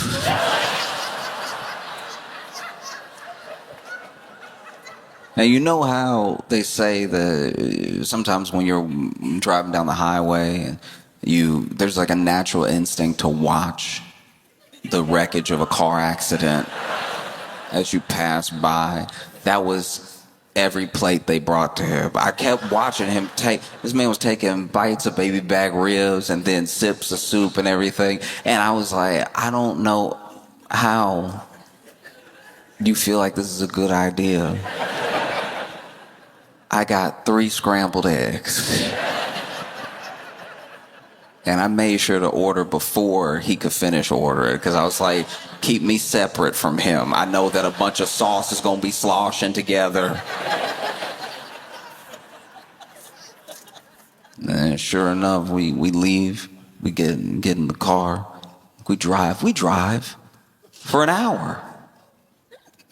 And then out of nowhere, we hear our friend, who's driving, go, ooh.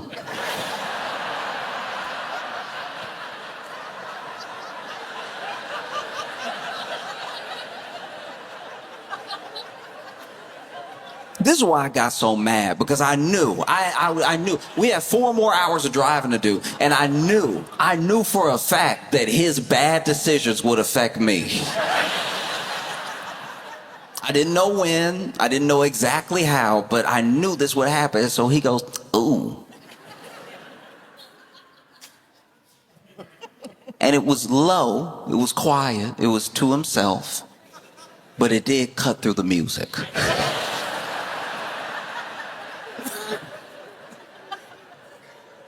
Go, oh,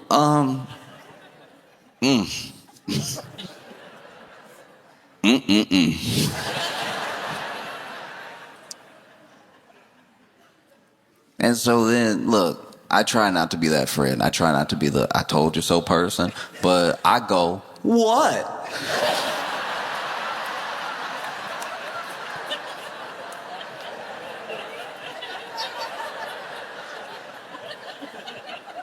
What is it? And he's like, oof, oof.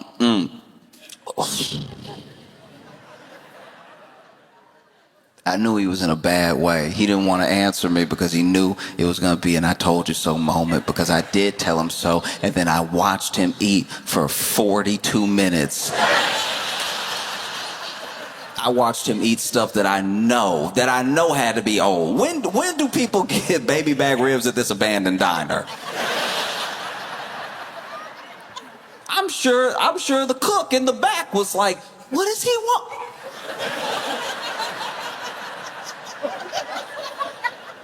Ask him, is he sure? Ask him, is he sure? You're not gonna put somebody's death on me. I'm not gonna catch a body.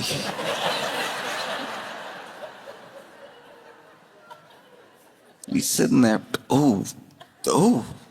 And I'm like, what? And he doesn't want to answer me. But I knew he was hot. I knew this is how bad off he was. Any cuisine that you eat, anything that you eat, especially when you eat a lot of it, especially when it is good, when you got something authentic, or you just got something that was seasoned right, and you eat too much of it, it has a different impression on you. It always does. Different impression. You get some good barbecue, but you eat a little bit too much of it, you get those meat sweats. You don't even know what's happening. Meat sweats are the closest I think they're the closest it'll ever come to a hot flash, because they don't even know what's happening to their body. They're just like,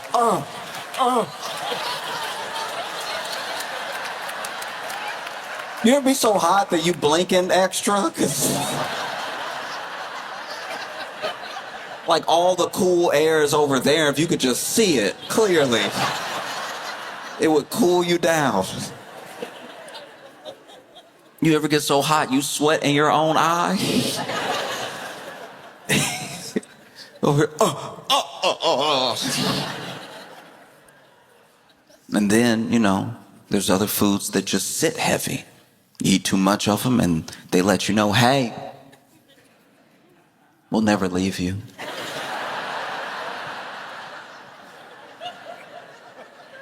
And then there's some foods that, because of the cuisine, there's a little bit extra spice in it, makes you throw a little hot, makes you burp, and just gives you a little heartburn if you overdo it.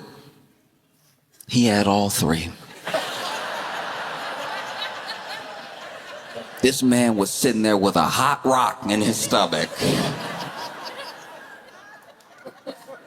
You know those stoves they put on people when they do the massage or they warm it up? He had 3 of those in his stomach, just holding it. Ooh, and I could tell this man started breathing heavy and everything. And when he brought the window down, I knew he was in trouble. I turned to our friends in the back. I was like, hey, somebody else gonna need a drive soon. Over here sweating hard, blinking hard.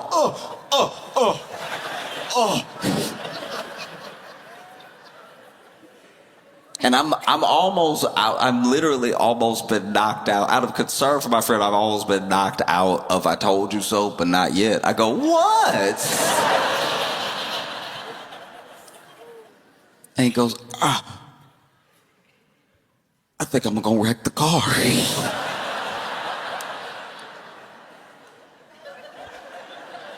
What an insane jump. He doesn't go, I need to stop, let me pull over, I don't feel so good. This man ate off so many menus, he's like, I'm gonna kill all of y'all.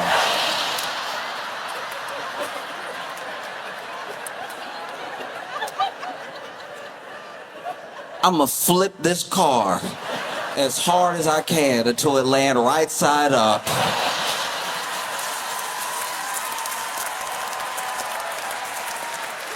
And everybody in it dead. And then this man did something that to this day I have not forgiven him for. You've had it happen to you. We've all, every one of us, fallen prey to an act that, while human, needs to be corrected. Corrected beyond measure. If violence were to break out after this action, I don't know if I could hold the party responsible.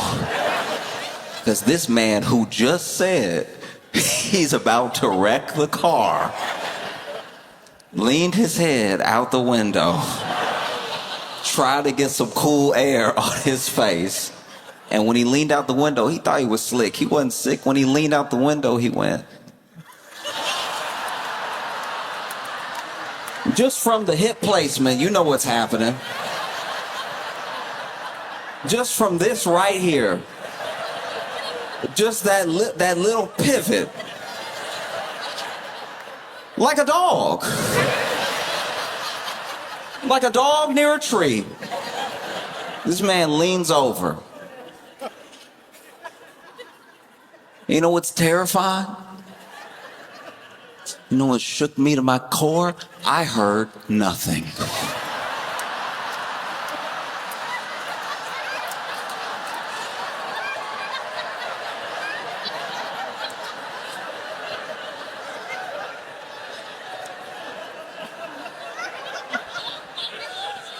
I didn't hear a sound. The next, genuinely, when I didn't hear anything, I thought I couldn't hear.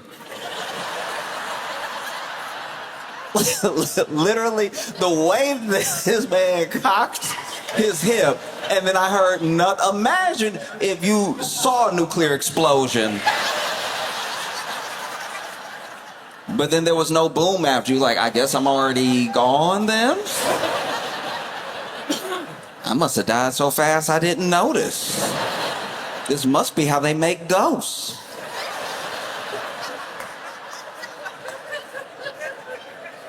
This man cocked his hip. I heard nothing. I heard nothing at all until I heard my friend in the back go, oh!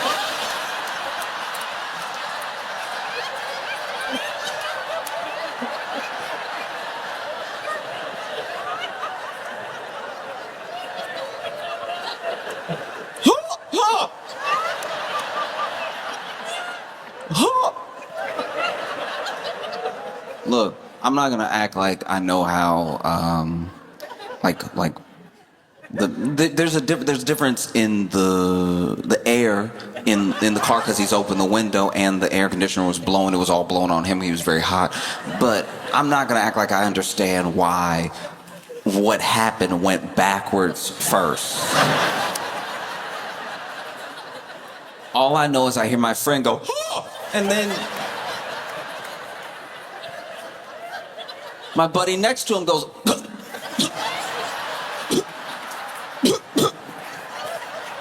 like when you begin to choke. You know, like, right before somebody need that Heimlich, before they're like, I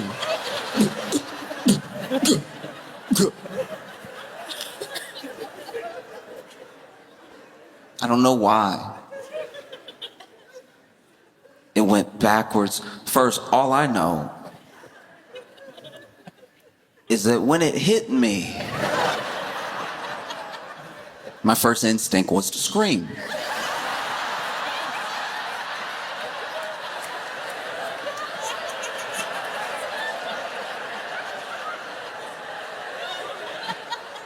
But I held back. I held back because screaming would open my mouth.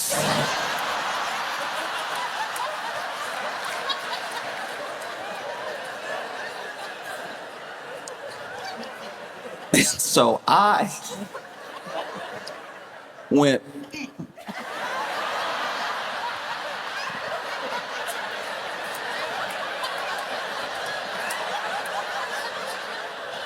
like a silent movie at a 1920s sanitarium, all right?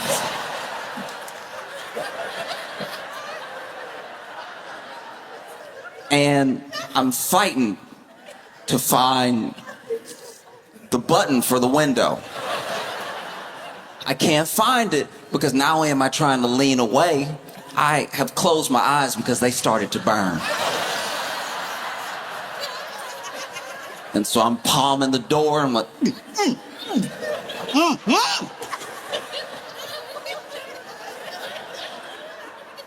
I palm the door and I don't find I don't find the button to lower the window, but I do bang my head against the glass like Night at the Roxbury.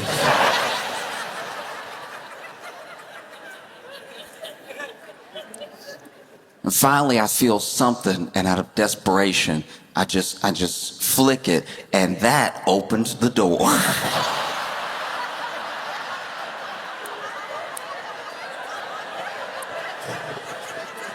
The door is open, and I'm leaning out, holding the door like.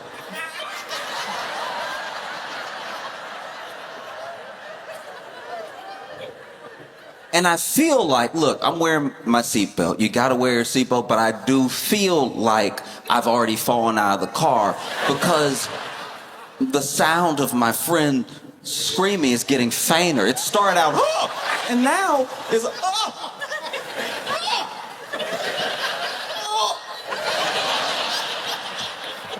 We in the same car, why he getting further away?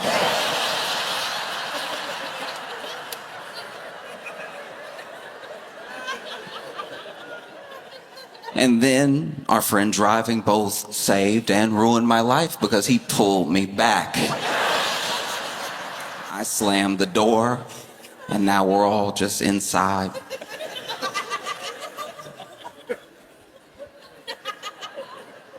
With him.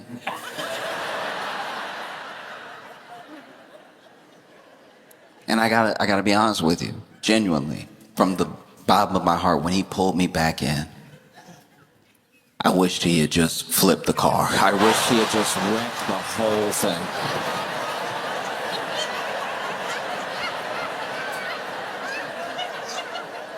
But yeah, it's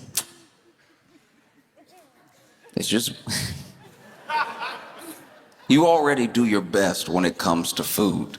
You already eat what you think is healthy, you already try. And so when you got these programs that make sure that the food is good and you end up with great value radioactive shrimp.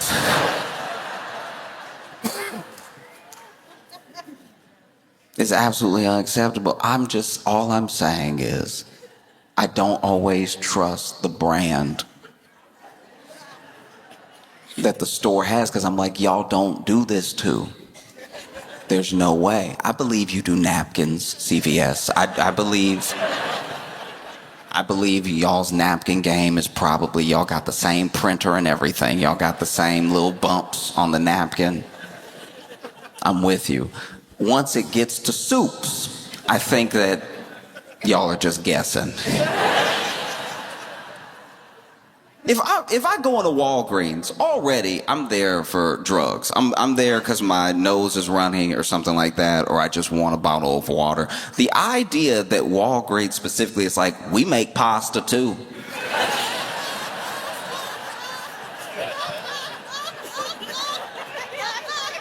Do you though? Like, it's just. That's always been unsettling, that like a place that's not, like this is just me, maybe I'm being bougie, but I want my sauce to come from a place that's like, we make sauce. That's like our whole thing. We love, as Ragu, we love making sauce. We don't like anything solid around. So then when you go to a store and you see next to the ragu is either your local store or this chain being like, we make sauce too, and it's just like that sauce. It's like, I know that it's cheaper, and I know I'm gonna buy it because it's cheaper, but I'm gonna think about how it's not ragu while I'm eating it. I used to work at a store that, this was an insane experience, but I worked at a store where we didn't know we knew what we sold as a base, but then there would be deals that would come in, and I don't know who was doing these deals like out in the world, but then we get a whole shipment of stuff we had to try to sell until it was gone, hopefully. There's no way to run a business, but I remember there was one week we just got a whole shipment of fire extinguishers. And to be fair, a lot of people don't have a fire extinguisher, and a lot of people live in conditions where they should absolutely have a fire extinguisher. Sure, I'm with you there, right? But these fire extinguishers were the size of like a big gulp. You know what I mean? Like these were like mini fire extinguishers that I don't even think could put out a hot shower.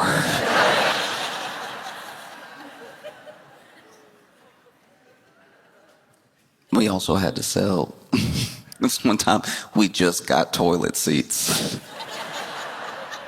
And it occurred to me at one point, I was like, who shops here? Like sometimes I'd see customers in there and I'm like, you just know you need stuff and then you hope stuff is out there. Like, the idea that we got a shipment of toilet seats all for nothing, and then someone came in and was like, that's just what I did. It's like that, it does make you believe in like the law of attraction, I suppose, but like, doesn't seem like a great business model.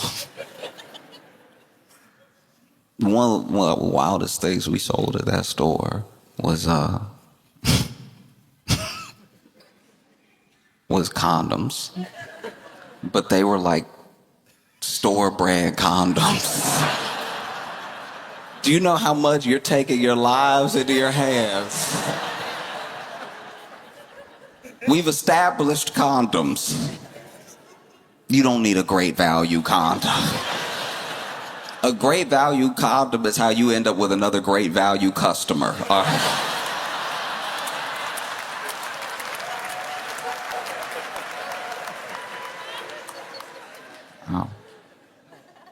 No, it's insane. And then when you have these radioactive shrimp, right? Talking about it like I'm familiar, but when you have radioactive shrimp, what the stores will do is they'll obviously pull everything off the shelf, and then they will go ahead and put up a note, usually on the cash register. That way, they've already pulled their inventory, but if anybody bought some last week, yesterday, whatever, they could read that. It helps spread the word, you know? And then one precaution that a lot of places take is they will print out the SKU, which is like that universal number for the product, a picture of the product, and then a little paragraph explanation of what happened. And then sometimes, depending on the store, they will put that at the cashier's register so that people can read it while they're checking out. So that way, if they already bought the shrimp and took it home, they'll know to throw it away. Because the paragraph will say something to the effect of like, if you bought our product, you know, whatever, radioactive shrimp, and you have it at home right now, please throw it away, because we found that this product was not up to our quality standard. We apologize that it was ever on the shelf, and that it is radioactive.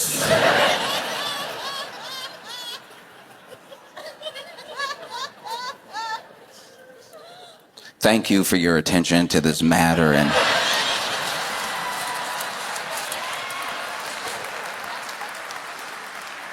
being a loyal customer. But that paragraph doesn't have the urgency that goes along with radioactive shrimp. Even the announcement, even the news didn't have the correct that's radioactive shrimp. They didn't have the correct response for radioactive shrimp. To me, maybe I'm crazy. I need somebody to be walking up and down the aisle. The shrimp radioactive. You need someone with some urgency.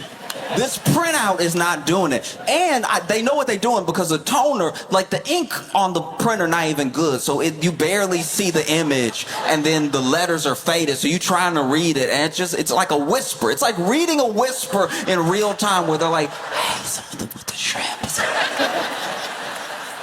radioactive isotopes. No. We have so many people in this country looking for work, unemployed. Hire someone to be the person who announces what's been recalled.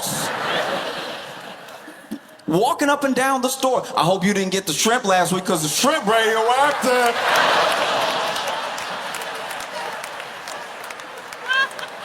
You can hear that shrimp. That shrimp go.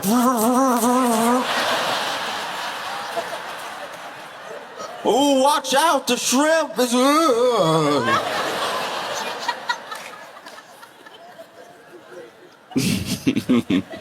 I had one. I ate one just to make sure, and one of my eyes turned blue.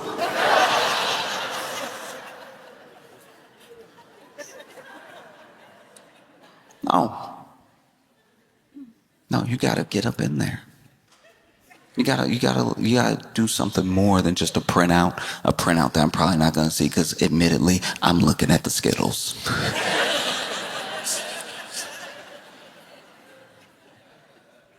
Need a person in there walking up and down the aisle. You might even ask for an item that's been recalled because you didn't hear the news. Sometimes that happens with vegetables even. Sometimes the spinach or the romaine will get recalled just because of what they've been exposed to. And you need a person to be walking up and down the produce aisle sorry, we don't have the spinach. It had that E. coli. It had... What's the E for? He had E. coli all over him, so we had to send him back. Perhaps you'll enjoy some arugula.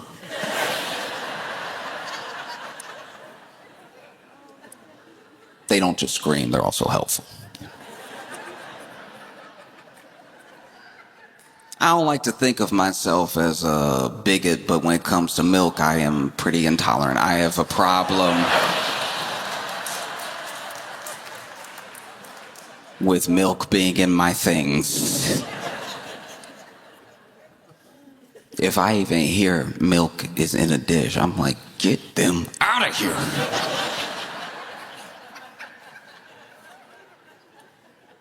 Sometimes there'll be milk and stuff that milk isn't normally in, and that's when I sound bad. I'm like, they're not even supposed to be here. They as in the cultures in the milk.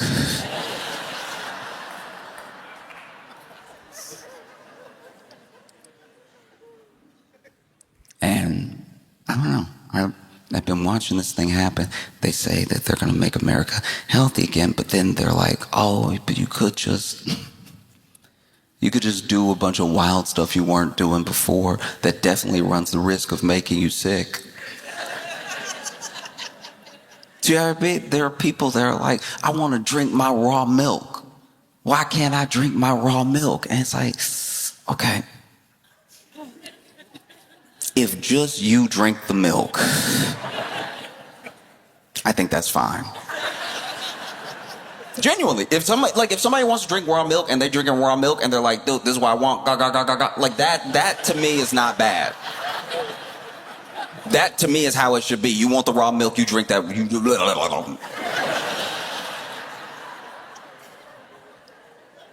It's when we normalize the buying and selling of raw milk that we start to spread the power of raw milk to tear up your life. You think you lactose intolerant, get some of that raw milk in you. That raw milk will get in your stomach and be like, this is nice, yeah. be like Van Halen in a hotel room. You know what I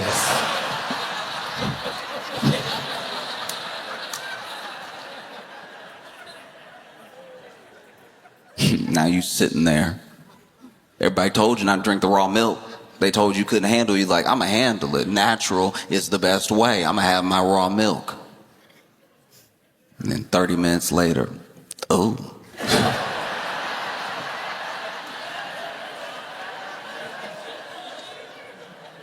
I'm sitting next to you. What?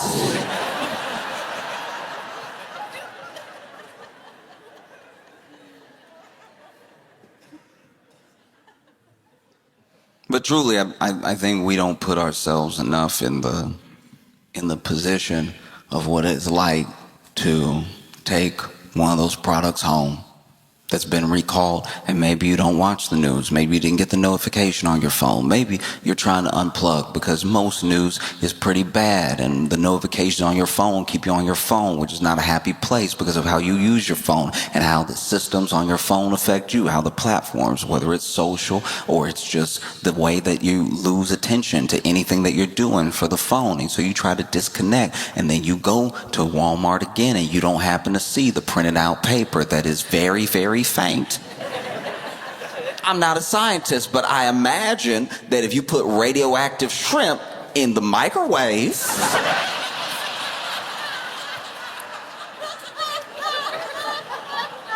you about to turn your kitchen into a science experiment. You over there cooking the shrimp in the microwave, just looking at the door. Anytime, I don't know what it is about us, but I mean, maybe I'm the only one that's experienced this, but I've known 3 different microwaves to catch on fire. And in all 3 scenarios, the person who owned that microwave, who was making something, was looking through the door like,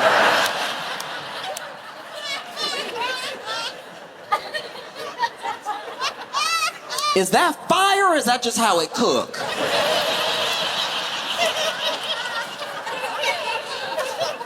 Yes, all 3 were dudes, yes. And so,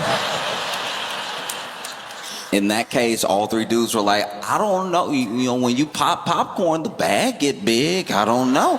Maybe this chicken sandwich supposed to be on fire. It's like, no, it's not. It's not. You put a Chick-fil-A sandwich still in the foil right into the microwave. And so, yes, your sandwich is on fire, but that's not part of the process. You should probably open the door, put that out. Use the tongs. Don't use your hand. You know what I mean? And so now you microwaved your shrimp. You're staring at the door.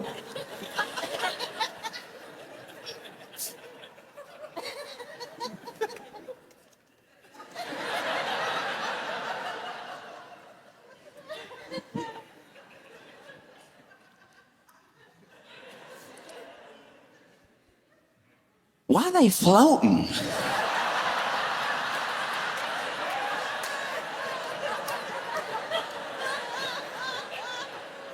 Look, I don't know anything about radioactive shrimp, but I imagine a radioactive shrimp at least has the possibility of waking up.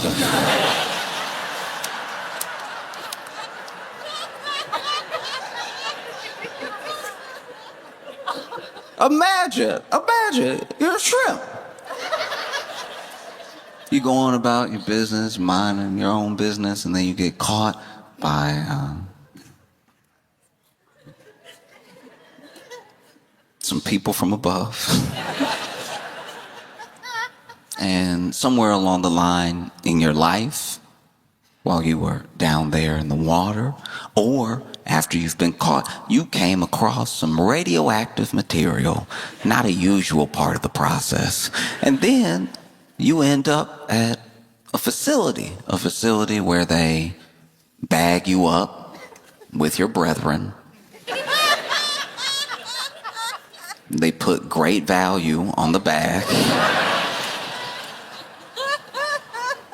They send it to a local Walmart, and then you lay there in the bag.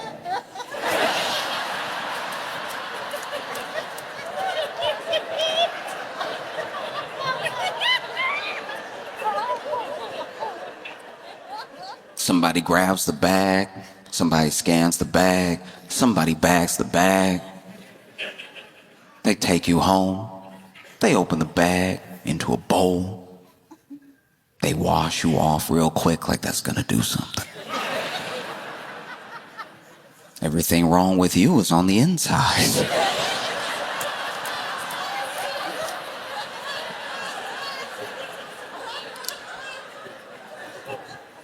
And then they throw you in the microwave because they can't cook.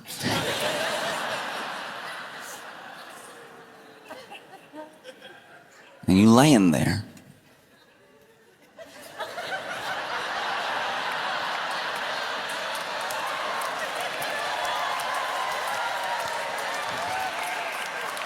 And then someone hits 3 minutes, which is too long. And you feel yourself.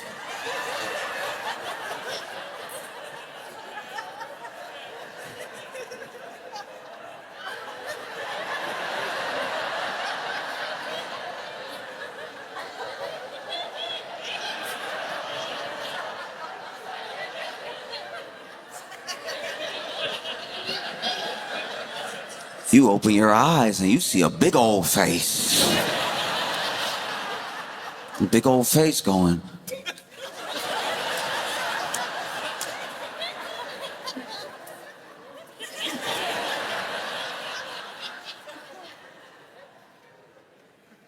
Is this supposed to be floating?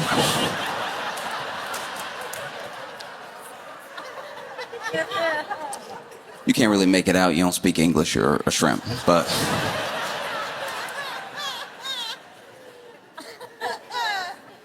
someone finally has the wherewithal to press the open button on the microwave, and you fall back, and then you stand up. You stand up and walk out of the bowl. Nobody stops you. They're too busy running around screaming and praying.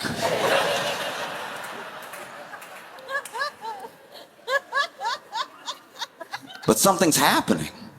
Something you've never experienced before. You're just used to swimming and crawling. But now something's happening. You have an awareness of yourself. You don't know how, you don't know why, but then you start to, out of nowhere, have these, not the word for it, what's the word for it? You've never had this before. What's the word for it? But you start to have these thoughts. You're out here really thinking. You're thinking about your entire life. What happened to you? That radioactive material you came across. And now, you decide, you know what? I'm gonna go out on my own. I'm gonna head for the door. And these great value customers are more than willing to let you leave.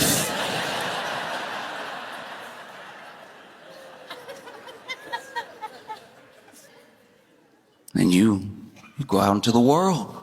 You start to see, hear everything. You might even have some awareness of things that you haven't even come in contact with. Maybe it's super hearing, maybe it's telekinesis, who knows?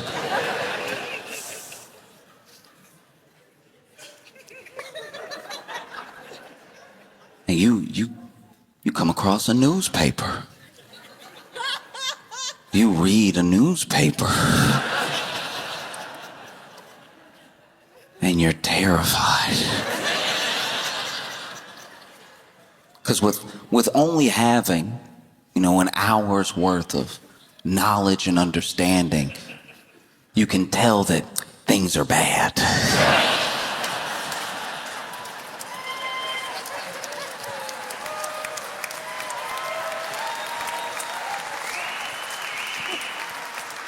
Things are not ideal in the world. You don't know what to do about it exactly, but you end up reading an article that's of a lot of importance to you because it's about you. It's about how there are radioactive shrimp at Walmart, and you're like, that's me. What should we do about this? I know what I'll do. I'll go to Washington. Because this little bit of life that I've been given, it's important that I use it for a purpose. It's important that I do something with it. The whole purpose of life is to not just be a witness, but be a connection to another life. And so I want to connect to all these lives I'm coming in contact with. You know, I got to dodge a lot of feet to get there, but it's okay.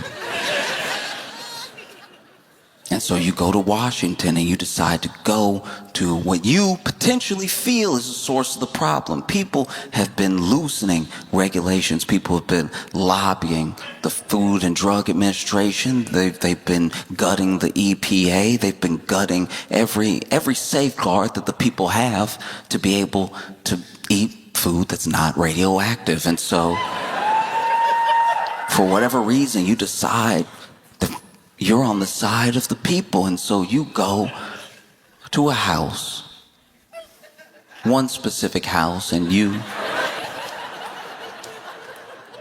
crawl into a bowl, one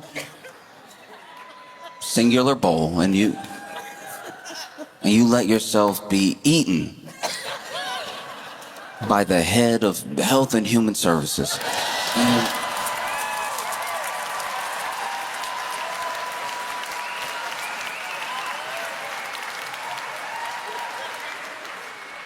And let's be clear, he notices you glowing, but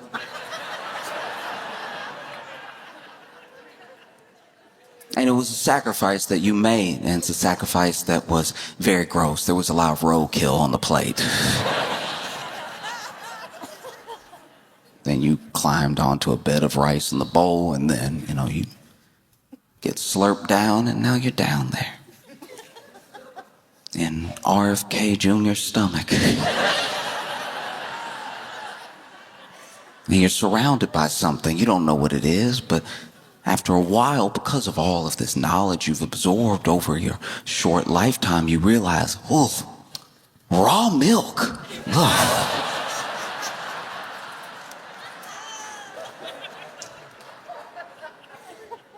And then you let yourself fall away. And it was all worth it because RFK Jr. is over here sitting at a press conference talking about how we're going to introduce more raw milk into the U.S. or, going to make sure every kid eats roadkill for breakfast or something. I don't know. I don't know what the next initiative is, but while he's sitting there, RFK Jr. goes, whew.